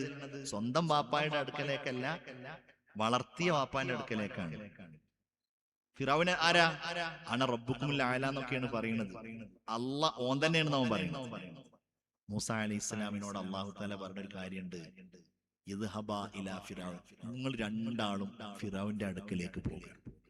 എന്നിട്ട് അവനോട് സംസാരിക്കുമ്പോ ദേഷ്യപ്പെടാതെ സംസാരിക്കുക. ഫഖൂലാ ലഹു ഖൗലൻ ലയ്യിന, മൃദുലമായിട്ട് സംസാരിക്കുക. ഇവിടെ ഇതാ നിങ്ങളുടെ പ്രിയപ്പെട്ട ഉപ്പ സൂര്യനാണ്. അത് വെറുതെ പറയുന്ന കാര്യമല്ല. നിങ്ങൾ ഒറ്റ കാര്യം ചിന്തിച്ചാൽ മതി. ഈ ഉപ്പ നിങ്ങളുടെ ഉപ്പയായതാ സൂര്യനായ ഉമ്മയിലൂടെയാണ്.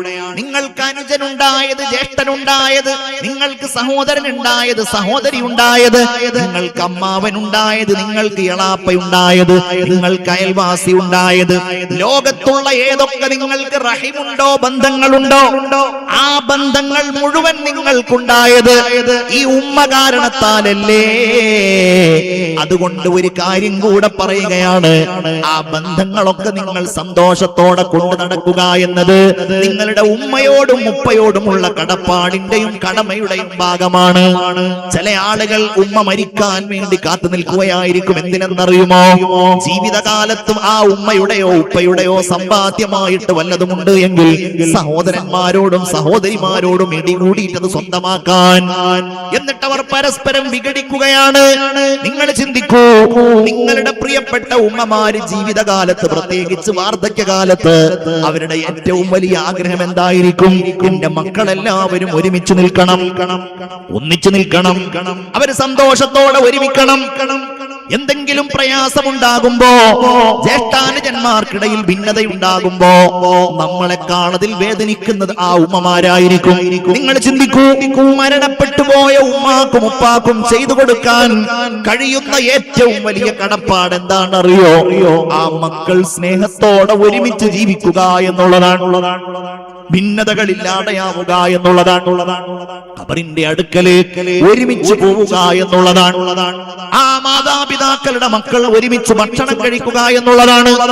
കാരണം അത് കുടുംബ ബന്ധങ്ങളെ സൂക്ഷിക്കുക, റഹിമുകൾ പരസ്പരം ബന്ധപ്പെടുക എന്നത് ആ മാതാവിനോടും ഉപ്പയോടും ഉമ്മയോടും നമുക്ക് കാണിക്കാൻ കഴിയുന്ന ഏറ്റവും വലിയ കടപ്പാടും ബാധ്യതയുമാണ്. ഞാൻ നിങ്ങളോട് ഓർമ്മപ്പെടുത്തുകയാണ്, നമ്മളുടെ ഉമ്മമാരെ, നമ്മളുടെ ഉപ്പമാരെ, പ്രത്യേകിച്ച് അവരുടെ വാർദ്ധക്യകാലത്ത് സ്നേഹത്തോടെ കാണാൻ നമുക്ക് സാധ്യമാകണം. പ്രത്യേകിച്ച് ഞാൻ പെൺകുട്ടികളോട് പറയണം, നമ്മളൊക്കെ കല്യാണം കഴിഞ്ഞ് ഭർത്താവിന്റെ വീട്ടിലായിരിക്കും. ഭർത്താവിന് നിങ്ങളുടെ ഉമ്മ സ്വന്തം ഉമ്മയെ പോലെയാ, നിങ്ങളുടെ വാപ്പ സ്വന്തം ഉപ്പയെ പോലെയാണ്. അവർ തമ്മിൽ അങ്ങനെ ഒരു ബന്ധം രൂപപ്പെട്ടിട്ടുണ്ടാവും. അത് നിങ്ങൾ കാണണം. അവർക്ക് വാർദ്ധക്യത്തിലെത്തിക്കഴിഞ്ഞാൽ ഈ ഭർത്താവിന്റെ സമ്മതത്തോടെ അവർക്ക് വേണ്ട ഖിദ്മത്തുകൾ ചെയ്യാനും അവർക്ക് വേണ്ട സ്നേഹം നൽകാനും സമയം കണ്ടെത്തുകയും അവർക്ക് നിങ്ങളാ സാന്ത്വനം നൽകുകയും വേണം.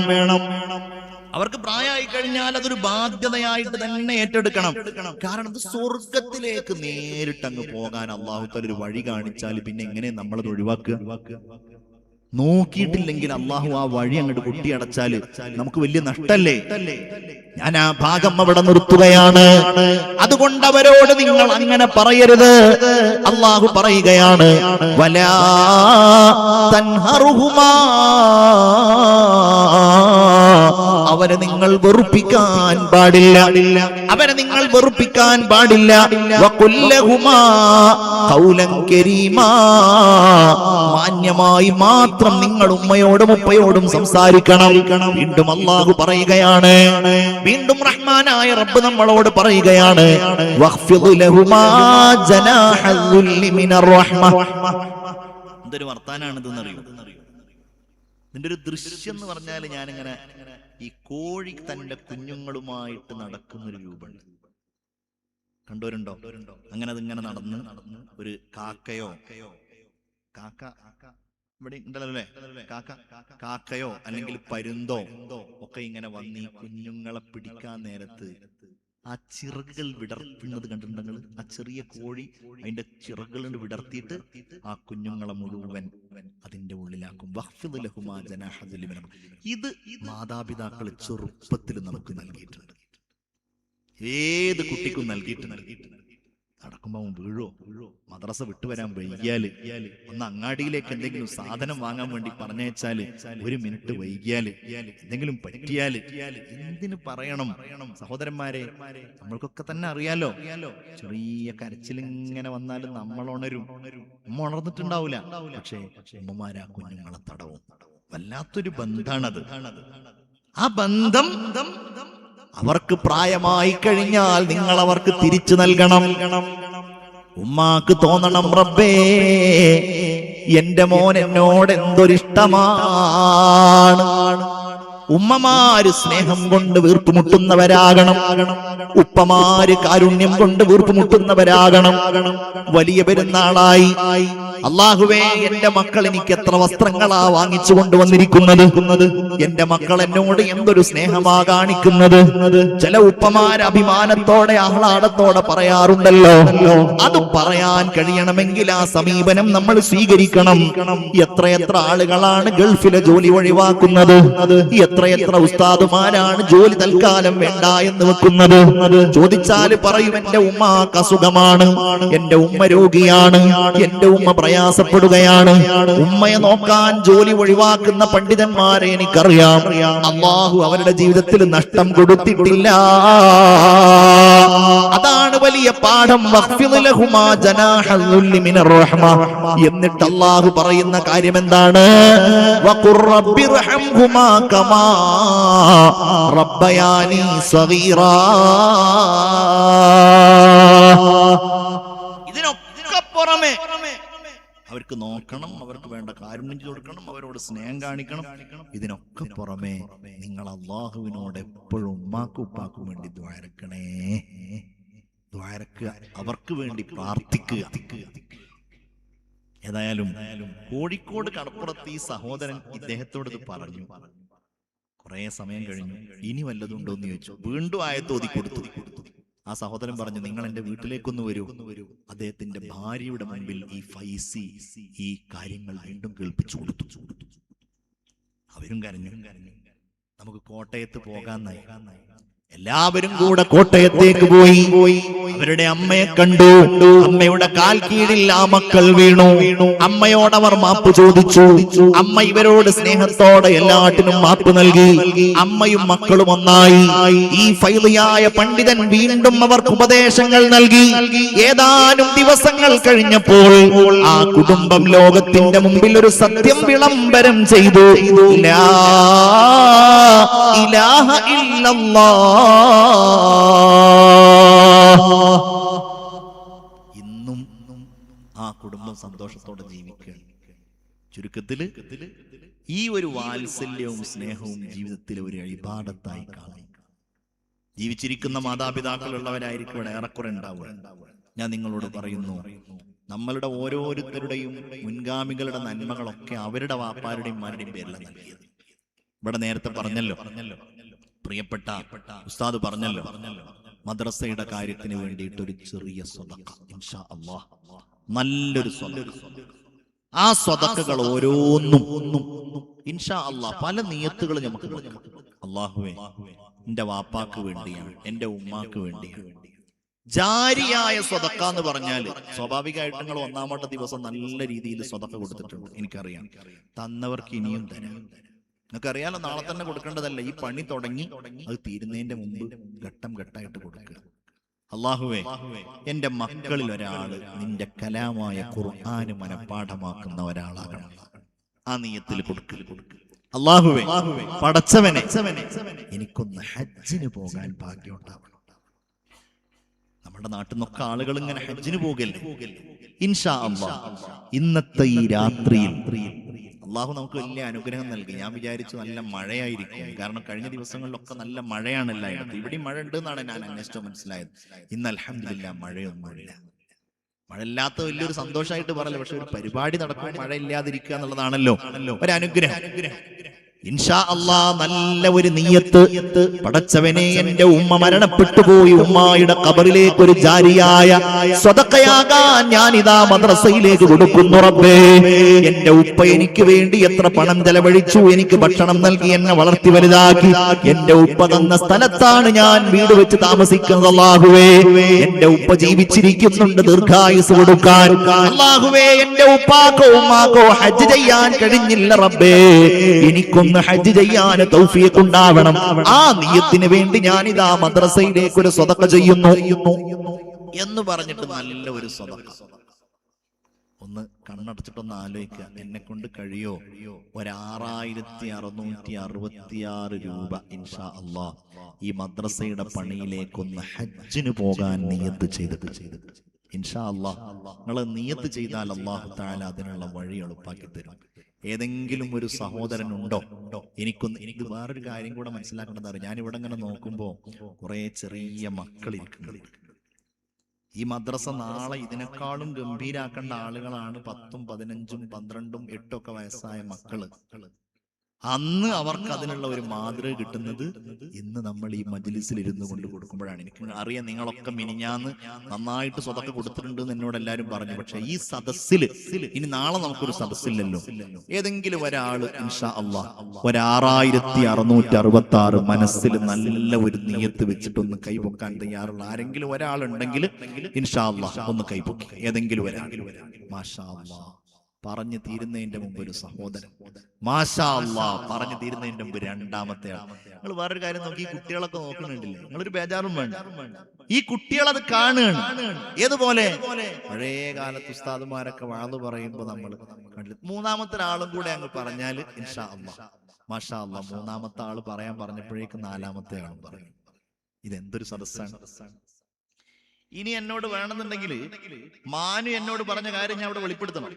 മാനു, നിങ്ങൾ എന്നോട് ചോദിക്കാൻ പറഞ്ഞ കാര്യം ഞാൻ അവിടെ വെളിപ്പെടുത്തണ്ടല്ലോ. അതിപ്പോ പറയണ്ട, ലാസ്റ്റ് പറയല്ലേ. ഇതാണ് ഈ മനുഷ്യന്മാരെന്ന് പറഞ്ഞാൽ. നമ്മൾ വിചാരിക്കുന്നത് പോലെയല്ല. അതിപ്പോ ഞാൻ പറയുന്നില്ല. 4 ആളുകൾ. അത് പറയാട്ടോ ഇൻഷാ അല്ലാഹ്. നാലാമത്തെ ഒരാളും കൂടെ, എന്നാ ഇൻഷാ അല്ലാഹ് അഞ്ചാമത്തെ ഒരാളും കൂടെ അങ്ങ് പറഞ്ഞാല് സ്വലാത്ത്. അഞ്ചാമത്തെ, ഞാൻ ഒന്നാമത്തെ ആൾക്ക് തന്നെ സ്വലാത്ത് ചെല്ലാൻ വിചാരിച്ചതാണ്. അഞ്ചാമത്തെ ആളും കൂടെ അങ്ങോട്ട് പറഞ്ഞാൽ ഒരു സ്വലാത്ത്.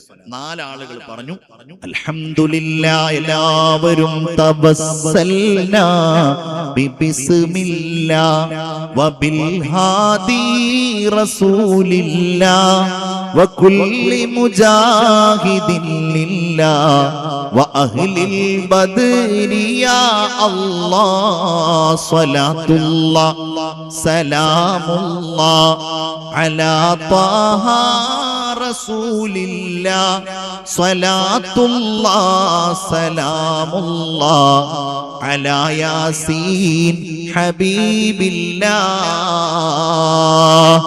ഞങ്ങളുടെ റബ്ബേ, ഈ സദസ്സിൽ നേരത്തെ എത്രയോ സ്വതക്കകൾ കൊടുത്തവർ തന്നെയാണ് കൈപൊക്കിയിട്ടുള്ളതെന്ന് ഞാൻ കരുതുന്നു റബ്ബേ.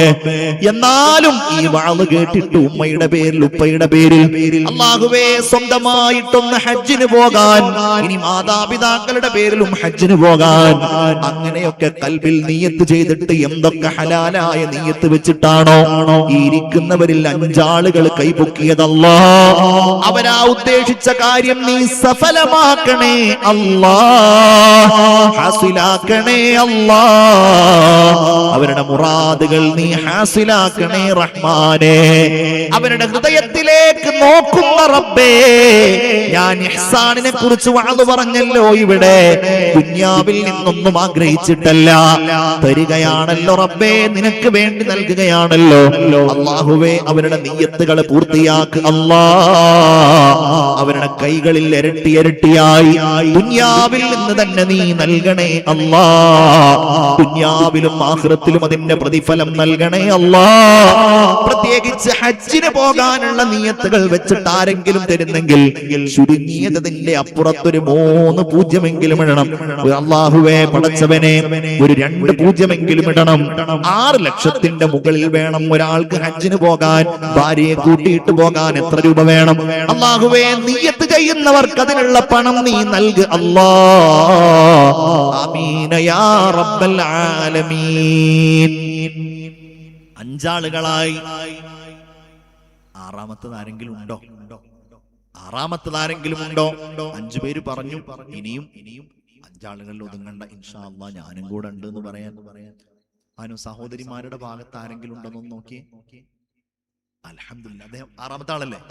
അൽഹംദുലില്ലാഹ് സ്വലാത്തു വസ്സലാമു അലൈക യാ റസൂലല്ലാഹ്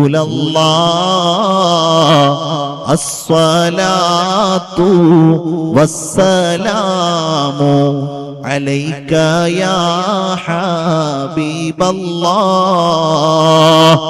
ആ സഹോദരന് നീ ഹജ്ജിന് തൗഫീഖ് നൽകണേ അല്ലാ. ഉദ്ദേശങ്ങൾ നിറവേറ്റണേ റഹ്മാനേ. മുറാദുകൾ ഹാസിലാക്കണേ അല്ലാ.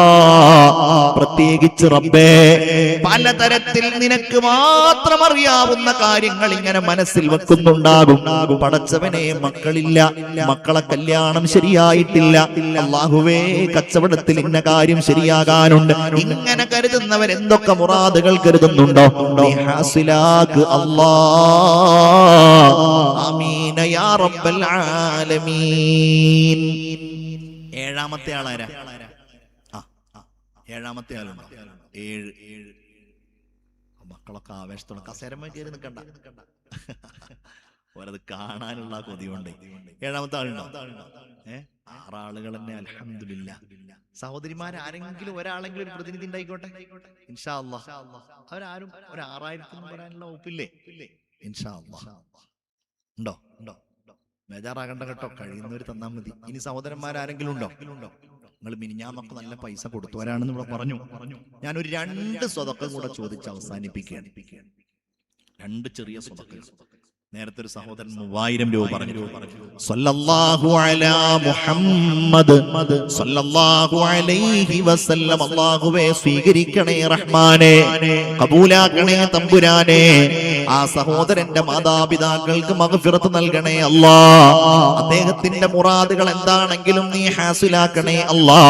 ഹജ്ജിന് പോകാനുള്ള ഭാഗ്യം നൽകണേ അല്ലാ. ആമീൻ യാ റബ്ബൽ ആലമീൻ. നമ്മളുടെ പ്രിയപ്പെട്ട ഉപ്പമാരുടെ മുഖം മനസ്സിൽ കാണുക, ഉമ്മമാരുടെ മുഖം മനസ്സിൽ കാണുക.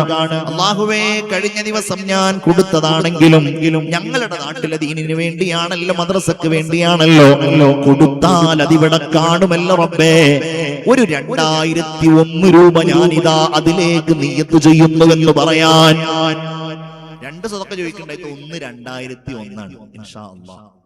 1 പിന്നെ 2 3 4 5 5 ഞാൻ എണ്ണി. ഇനി ആരാ? ഇനി എവിടെ? മാഷാ അല്ലാഹ് 6. നമ്മൾ ഭക്ഷണം സഹോദരനല്ലേ? 6 7 മാഷാ. ഒരു 3 ആളുകൾ വേഗം കൈ പൊക്കി. 7 3 8 മാഷാ അല്ലാഹ്. ഒരാളും കൂടെ, 2 ആളും കൂടെ. 9 10 9 10 2 ആളും കൂടി കൈ പൊക്കി. 2 ആളും കൂടെ. അത് കഴിഞ്ഞിട്ട് സഹോദരി അവിടെ കൈ പൊക്കിയോ? 9 ബാക്കിൽ കൈ പൊക്കിയോ? ഇല്ല, 9 അൽഹംദുലില്ലാഹ്. ഒരാളും കൂടെ. സഹോദരിമാര് വേറെ ഒരു 2000 ഒക്കെ പറ്റുന്നവരൊക്കെ പറയും. അവിടെ വളണ്ടിയർമാരെ കണ്ടല്ലോ. ഒരാളും കൂടി കൈ പൊക്കി. ബിസ്മില്ലാഹ്. ഒരാളും കൂടെ. ബിസ്മില്ലാഹ്. ഒരാളും കൂടെ. ഒരു 10ാമത്തെ ഒരാളും കൂടെ. ഒരാളും കൂടെ. ഒരു 10ാമത്തെ ആൾ. ഒരാളും കൂടെ. അൽഹംദുലില്ലാഹ്. 10 കഴിഞ്ഞോ 11 ആയി പോയി. 11 ആയാൽ പിന്നെ അത് 15 ആകണം എന്നുള്ളതാണ് അല്ലേ? 2000. അൽഹംദുലില്ലാഹ് 11 ആയി. ഇത് തരാൻ കഴിയുന്നവരൊക്കെ ഉണ്ടാവും. നിങ്ങൾ ഇന്നലെ ഈ തന്നവരിലൊക്കെ മിഞ്ഞാന്നൊക്കെ തന്നവരുണ്ടാവും അല്ലേ? അൽഹംദുലില്ലാഹ് ഇലാഹി സല്ലിമിൽ ഉമ്മ മിനൽ ആഫാതി വന്നിഖ്മ വമിൻ ഹമ്മിൻ വമിൻ ഉമ്മ ബിഅഹ്ലിൽ ബദ്രി യാ അല്ലാഹ് സ്വലാത്തുല്ലാഹ് സലാമുല്ലാഹ് അലാ ത്വാഹ റസൂലില്ലാഹ് സ്വലാത്തുല്ലാഹ് സലാമുല്ലാഹ് അലാ യാസീൻ ഹബീബില്ലാഹ്. അല്ലാഹുവേ, കബൂലാക്കണേ തമ്പുരാനെ, സ്വീകരിക്കണേ റഹ്മാനെ. 11 പേർക്കും നീ ബറക്കത്ത് നൽകണേ റബ്ബേ. അല്ലാഹുവേ, ഇരട്ടിയായി അവരുടെ കൈകളിലേക്ക് നീ തിരിച്ചു കൊടുക്കണേ റഹ്മാനെ. അവരുടെ മക്കളിൽ ബറക്കത്ത് നൽകുക അല്ലാഹ്. വരുമാനങ്ങളിൽ ഖൈർ നൽകുക അല്ലാഹ്. ദുനിയാവിലും ആഖിറത്തിലും അവർക്ക് എന്തൊക്കെ ഹലാലായ മഖ്സൂദുകളുണ്ടോ നീ ഹാസിലാക്ക് അല്ലാഹ്. റഹ്മാനായ റബ്ബേ, എന്റെ സഹോദരിമാർ ഇവിടെ തരാൻ ആഗ്രഹിക്കുന്നവരുണ്ട്. നീ അവർക്ക് ഖൈറായ ഉദ്ദേശങ്ങൾ നിറവേറ്റി കൊടുക്കണേ അല്ലാഹ്. ആമീൻ യാ റബ്ബൽ ആലമീൻ. ആണുങ്ങൾ 15 ആയോ? മാഷാ അല്ലാഹ്. അൽഹംദുലില്ലാഹ്. ഇവിടെ എന്തൊരു നല്ല മജ്ലിസാണ്. ഇത്ര സന്തോഷത്തോടെയാ തരുന്നത്. സഹോദരിമാരെന്ത് തരാത്തത്? അവിടെ എന്തോന്ന് ചെന്ന് നോക്ക് മാനു. ഒന്ന് പരിശോധിച്ച് നോക്കും. ഒരു 15 ഒരു 20 ആക്കാൻ പോലെ 5 ആളുകൾ തയ്യാറാവുന്നു. ഇൻഷാ അല്ലാഹ്. അല്ലാഹുവേ, 15 പേർ നീ സ്വീകരിക്ക് റഹ്മാനെ. ഞങ്ങൾ 6000 തന്നവർക്ക് മാത്രം ഹജ്ജിന് വേണ്ടി വരക്ക് ഞങ്ങൾക്കൊന്നും ഇല്ലാന്ന് ബേജാറാകണ്ട. എല്ലാരും ഒന്ന് ആമീൻ പറയും. അല്ലാഹുവേ, അത് പറയുമ്പോ അങ്ങനെ ഒരു നിയത്തുണ്ടെങ്കിൽ, ഹജ്ജിന് പോകണമെന്ന ഉദ്ദേശമുണ്ടെങ്കിൽ അതിനാവശ്യമായ സമ്പാദ്യം അവരുടെ കൈകളിലേക്ക് നീ എത്തിച്ചു കൊടുക്കണേ തമ്പുരാനെ. ആമീൻ യാ റബ്ബൽ ആലമീൻ. അല്ലാഹുവേ, തൗഫീഖ് നൽകണേ റഹ്മാനെ. ഉദ്ദേശങ്ങൾ നിറവേറ്റണേ തമ്പുരാനെ. ഒരു സഹോദരി നിങ്ങൾ വരുമ്പോ എന്തെങ്കിലും അവരോട് പറഞ്ഞിരുന്നു? അവിടെ ഒരാൾ ചോദിക്കാനായിട്ട് വരുന്നുണ്ട്. അങ്ങനെ ചോദിച്ചു കഴിഞ്ഞാൽ പൊതുവെ സഹോദരിമാരൊക്കെ ആവേശത്തോടെ തരുന്നതാണല്ലോ. ഒരാളെ പറഞ്ഞിട്ടുള്ളൂ. അൽഹംദുലില്ലാഹ്. മദീന. അൽഹംദുലില്ലാഹ്. ആ സഹോദരിക്ക് അല്ലാഹു ബറക്കത്ത് ചെയ്യട്ടെ. ഞാൻ ഇനി ഒരു ചെറിയ ചോദ്യം ചോദിച്ചാൽ ഒരു 10 പേര് അവിടെ വേണം. അതുണ്ടാവില്ലേ? ഞാൻ പറഞ്ഞു 2 സ്വതക്ക ഞാൻ ചോദിക്കുന്നു. ഒരു 2 സ്വതക്ക ഞാൻ ചോദിക്കുന്നു പറഞ്ഞല്ലോ. ഇത് അവസാനത്തെ. അത് കഴിഞ്ഞാൽ പിന്നെ ചോദ്യമല്ല. അത് മറ്റൊന്നുമല്ല. ബിസ്മില്ലാഹിർ റഹ്മാനിർ റഹീം. ഈ നിയത്തൊക്കെ നിങ്ങൾക്ക് വെക്കാം. എന്ത് നിയത്തും ഇൻഷാ അല്ലാഹ്. ഞാൻ പറഞ്ഞല്ലോ, നാളെ തന്നെ കൊടുക്കുക എന്നുള്ളതല്ല. പണി തുടങ്ങും കുറച്ച് കഴിഞ്ഞാൽ. പണി തുടങ്ങി ഒരു 2 മാസത്തിനുള്ളത് അവസാനിക്കും. ഇനി 2 അല്ലാതെ 3 അപ്പുറത്തേക്ക് പോവാണെന്നുണ്ടെങ്കിൽ അതിനനുസരിച്ച് ബിസ്മില്ലാഹിർ റഹ്മാൻ. ഇതിൽ സഹോദരിമാര് കുറച്ച് ആളുകൾ വേണം കേട്ടോ. 1001 രൂപ ഞാൻ കൊടുത്തോളാം എന്ന് പറയാൻ തയ്യാറുള്ള എത്ര പേരുണ്ടെന്ന് കൈപൊക്കിക്കേ. 1001 കാണട്ടെ 1001 കൊടുക്കാൻ തയ്യാറുള്ള ഉമ്മമാര് സഹോദരിമാര് കാണട്ടെ. മാഷാ അല്ലാഹ് കാണട്ടെ. അൽഹംദുലില്ലാ. ഒന്ന് എഴുതി. സഹോദരന്മാരാരെങ്കിലും ഉണ്ടോ 1001 തരാൻ തയ്യാറുള്ളവർ? നിങ്ങൾ പരമാവധി എല്ലാവരും 2000 തന്നെ തന്നതുകൊണ്ട് ഞാൻ വല്ലാൻ നിർബന്ധിക്കുന്നില്ല. എന്നാലും ആരെങ്കിലും ഉണ്ടാവുമല്ലോ, ഞാനൊരു 1001 കൊടുത്തോളാം ഉള്ളവരൊന്ന് കൈപൊക്കിക്കോളൂ ഇൻഷാ അല്ലാഹ്. ഒരു 1001 അല്ലാഹു സ്വീകരിക്കട്ടെ. അല്ലാഹുവേ ഖൈർ കൊടുക്കണേ തമ്പുരാനെ. എന്റെ സഹോദരിമാർ ഇവിടെ ഒരുമിച്ച് കൂടിയവർ കഴിഞ്ഞ ദിവസം തങ്ങളവറുകൾ വന്നപ്പോ 3000-ഉം 2000-ഉം ഒക്കെ കൊടുത്തവർ തന്നെയാണ്. എന്നാലും അങ്ങനെ കൊടുക്കാൻ ആഗ്രഹിക്കുന്നവരുണ്ട്. അല്ലാഹുവേ സ്വീകരിക്കണേ അല്ലാ, കബൂലാക്കണേ അല്ലാ. അവരാ പറയുന്നത് എത്ര പേരുണ്ട് അല്ലാഹുവേ. ഓരോരുത്തരുടെ കൽബിലുമുള്ള നിയ്യത്തുകൾ പൂർത്തിയാക്കണേ തമ്പുരാനെ. സമയം 8:09 ആവുന്നു. ഒരു 10 മിനിറ്റ് തന്നാല് ഇതൊന്ന് ചെറുതും വലുതുമായ സ്വതക്കകൾ നൽകിയിട്ട് നിങ്ങൾ ഒന്നതാണ് തീർക്കുക. സ്വതക്കകൾ എന്തെങ്കിലും ആരെങ്കിലും ഉണ്ടെങ്കിൽ അതൊന്ന് എഴുതുക. എന്തെങ്കിലും പ്രത്യേക നിയ്യത്തുകൾ ഉണ്ടെങ്കിൽ പറയാം. അപ്പൊ അത് കഴിഞ്ഞതിന് ശേഷം ഇവർക്ക് ഇതിന്റെ കുറച്ച് കാര്യങ്ങൾ പറയാനുണ്ട്. അത് കഴിഞ്ഞ് നമുക്ക് പെട്ടെന്ന് തന്നെ ദുആ ചെയ്ത് പിരിയാം. ബാക്കി കാര്യങ്ങളൊക്കെ ഞാൻ ദുആയിൽ ഉൾപ്പെടുത്തും. സംഭാവനകളൊക്കെ അവിടെ എഴുതി വെക്കുക. സഹോദരിമാർ എത്ര പേരുണ്ട് എല്ലാവരുടെ പേരും ഞാൻ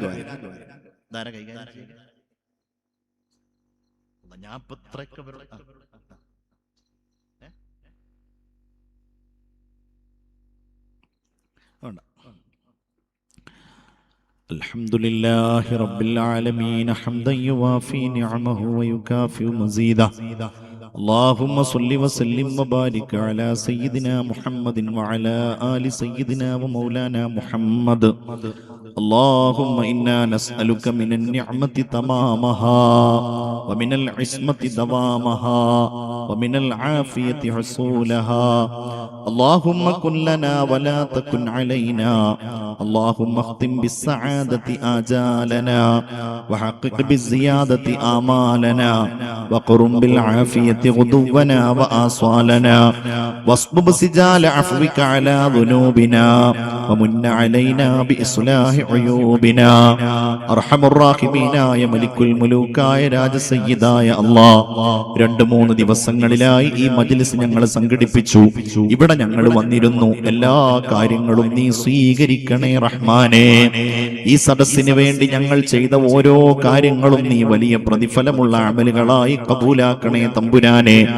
ഈ സദസ്സിലേക്ക് ഞങ്ങൾ വന്നതും ഈ സദസ്സിന് വേണ്ടി ഞങ്ങൾ പരിശ്രമിച്ചതും ഇതിനു വേണ്ടി പ്രയത്നിച്ചതും നാളെ ഞങ്ങളുടെ മീസാനിൽ നന്മയുടെ ഭാഗത്ത് കനം തൂങ്ങുന്ന അമലായി നീ കബൂലാക്കണേ റഹ്മാനെ. പടച്ചവനെ, ഞങ്ങളുടെ മനസ്സുകളിൽ ഞങ്ങളുടെ പ്രിയപ്പെട്ട ഉമ്മ ഉപ്പമാരുടെ കാര്യമുണ്ട്. അവരിൽ മരണപ്പെട്ടു പോയവരുണ്ട്. പലരും ഇവിടെ ദുആ വസിയ്യത്ത് ചെയ്യേണ്ടത് അവർക്ക് വേണ്ടി പ്രാർത്ഥിക്കുവാനാണ്. പലരും സ്വതക്ക നൽകിയും അല്ലാതെയും അവർക്ക് വേണ്ടി ദുആ ചെയ്യാൻ പറയുകയും ആഗ്രഹിക്കുകയും ചെയ്യുന്നുണ്ട്. ഉമ്മ ബാപ്പമാരുടെ ഖബർ വിശാലമാക്കണേ അല്ലാ, സ്വർഗമാക്കണേ അല്ലാ. അവരുടെ ഖബറുകളിലേക്ക് ഈ സദസ്സിൽ നിന്ന് നീ ഒരു നന്മയുടെ സവാബിന്റെ ഒരു കവാടത്ത് നീ തുറന്നു കൊടുക്കണേ റഹ്മാനേ. ജീവിച്ചിരിക്കുന്ന മാതാപിതാക്കൾക്ക് ദീർഘായുസിനെ കൊടുക്ക് അല്ലാ, ആരോഗ്യത്തെ നൽകു അല്ലാ, സന്തോഷം നൽകു റഹ്മാനേ, സമാധാനം നൽകണേ തമ്പുരാനെ.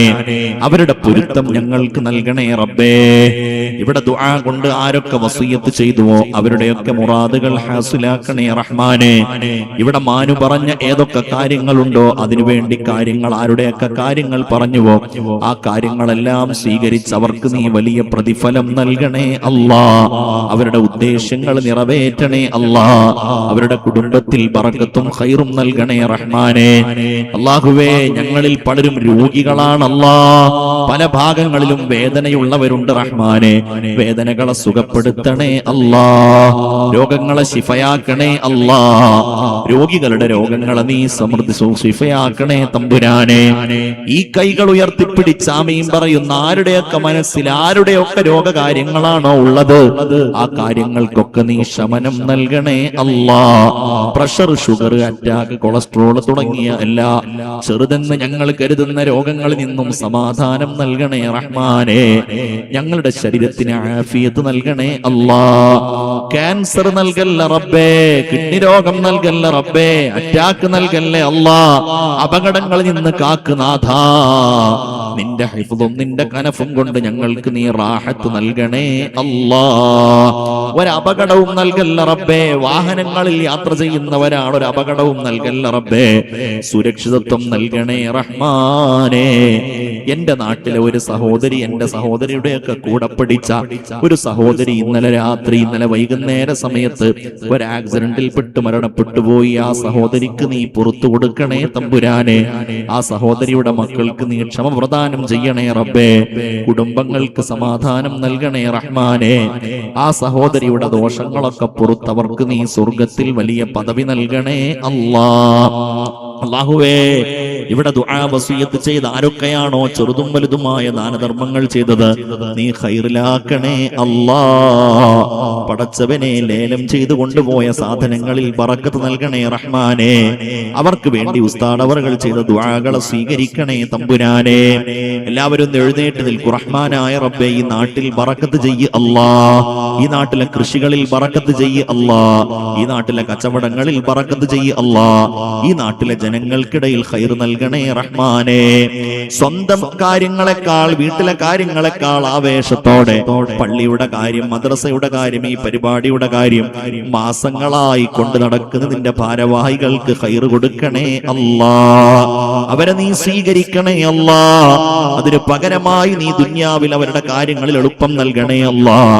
ആഖിറത്തിൽ സ്വർഗം പ്രദാനം ചെയ്യണേ റഹ്മാനെ. 2-3 ദിവസങ്ങളിലായി ഉസ്താദുമാർക്ക് ഭക്ഷണം കൊടുത്തവർക്ക് ഖൈർ കൊടുക്കണേ റഹ്മാനെ. പ്രത്യേകിച്ച് ഇന്ന് ഭക്ഷണം നൽകിയ വീട്ടുകാര്, അവരുടെ പേരക്കിട, അവരുടെ ആർക്കോ മക്കൾ ഉണ്ടാകാൻ ദുആ ചെയ്യാൻ പറഞ്ഞിട്ടുണ്ട്. നീ സ്വാലിഹീങ്ങളായ മക്കളെ നൽകണേ റഹ്മാനെ. ഈ സദസ്സിൽ അങ്ങനെ ആരൊക്കെയാണോ മക്കളില്ലാത്തവരുള്ളത്, മക്കളെ നൽകണേ അല്ലാ. അല്ലാഹുവേ, ഞങ്ങളൊക്കെ സമസ്തയുടെ ഖാദിമീങ്ങളാണ്, എളിയ പ്രവർത്തകന്മാരാണ്. ഞങ്ങളുടെ പ്രവർത്തനങ്ങളെ കബൂലാക്കണേ അല്ലാ. ഞങ്ങളുടെ നേതാക്കൾക്ക് ദീർഘായുസ് കൊടുക്കണേ റബ്ബേ. പ്രത്യേകിച്ച് സയ്യിദുൽ ഉലമ ഉൾപ്പെടെയുള്ള നേതാക്കൾക്ക് ആഫിയത്തും ദീർഘായുസും നൽകണേ റഹ്മാനെ. ഞങ്ങളുടെ ഉസ്താദുമാർക്ക് സ്വീകാര്യതയും ആഫിയത്തും ദീർഘായുസും നൽകണേ തമ്പുരാനെ. ഞങ്ങളുടെ പ്രവർത്തകന്മാർ, സഹപ്രവർത്തകന്മാർ, SKSSF-ന്റെ പ്രവർത്തകന്മാർ, നീ അവരിലെ ഒക്കെ ബറക്കത്ത് നൽകണേ അല്ലാ. ജോലി നൽകണേ അല്ലാ. പഠനത്തിൽ ബറക്കത്ത് നൽകണേ റഹ്മാനെ.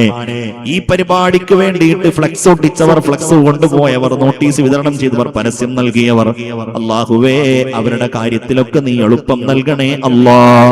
ലൈറ്റ് ആൻഡ് സൗണ്ട് ഒരുക്കിയ ആ കൂട്ടുകാരന് ബറക്കത്ത് നൽകണേ റഹ്മാനെ.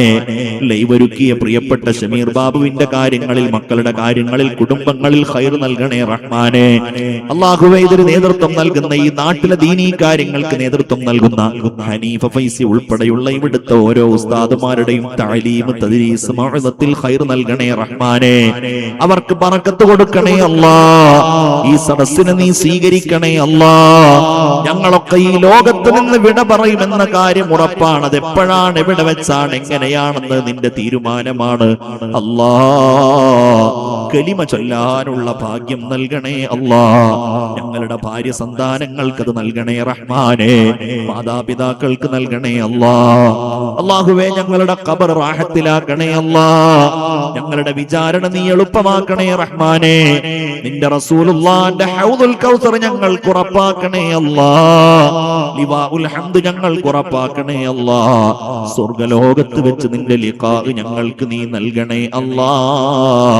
സ്വർഗത്തിൽ കടന്ന് നിന്റെ ഹബീബിനെ കണ്ട് കൺകുളിർമയാകുന്നവരിൽ ഞങ്ങളെ നീ ചേർക്കണേ അല്ലാ. റബ്ബേ, ഞങ്ങളൊക്കെ ഇങ്ങനെ വഅള് പറഞ്ഞു നടക്കുന്നവരാണ്, അറിവ് കുറഞ്ഞവരാണ്. ഞങ്ങളുടെ മനസ്സിലും ഞങ്ങളുടെ സംസാരങ്ങളിലും ഇൽമു വർദ്ധിപ്പിക്കണേ റഹ്മാനെ.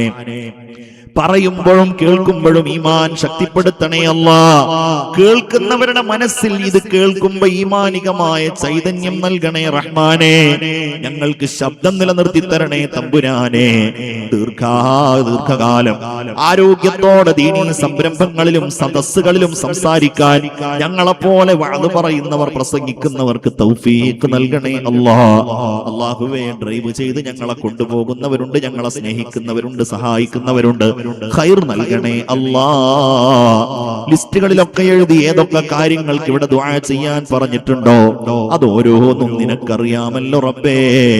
1001 രൂപ നൽകിയവർ, 2001 നൽകിയവർ, 6666 നൽകിയവർ, കഴിഞ്ഞ ദിവസങ്ങളിൽ നൽകിയവർ, സിമന്റ് നൽകിയവർ, അങ്ങനെ ഓരോന്നും നൽകിയവർ നീ സ്വീകരിക്കണേ റഹ്മാനേ. ഇനി ഇവിടെ ഏതൊക്കെ കാര്യങ്ങൾക്ക് ദുആ ചെയ്യാൻ പറയണമെന്നാണോ ഈ സദസ്സിലുള്ളവരും സംഘാടകരും ആഗ്രഹിക്കുന്നത് അത് സ്വീകരിച്ച് ഉത്തരം നൽകു അല്ലാ. ഇനിയും കാണാനും നിന്റെ ദീനിന്റെ പേരിൽ കൂടാനും ഞങ്ങൾക്ക് നീ ഭാഗ്യം തരണേ റഹ്മാനേ. റബ്ബനാ ആതിനാ ഫിദ്ദുനിയാ ഹസനതൻ വഫിൽ ആഖിറതി ഹസനതൻ വഖിനാ അദാബന്നാർ. റബ്ബനാ തഖബ്ബൽ മിന്നാ ഇന്നക അൻതസ് സമീഉൽ അലീം വതുബ് അലൈനാ ഇന്നക അൻതത് തവ്വാബുർ റഹീം. ആമീൻ ബിറഹ്മതിക യാ അർഹമർ റഹീമീൻ വൽഹംദുലില്ലാഹി റബ്ബിൽ ആലമീൻ. നിങ്ങളൊക്കെ എനിക്ക് വേണ്ടി ദുആ ചെയ്യണമെന്ന് വസിയത്ത് ചെയ്ത് സല്ലല്ലാഹു അലാ മുഹമ്മദ് സല്ലല്ലാഹു അലൈഹി വസല്ലം സല്ലല്ലാഹു അലാ മുഹമ്മദ് സല്ലല്ലാഹു അലൈഹി വസല്ലം. അല്ലാഹുമ്മ സ്വല്ലി അലാ മുഹമ്മദ് യാ റബ്ബി സ്വല്ലി അലൈഹി വസല്ലം. അസ്സലാമു അലൈക്കും.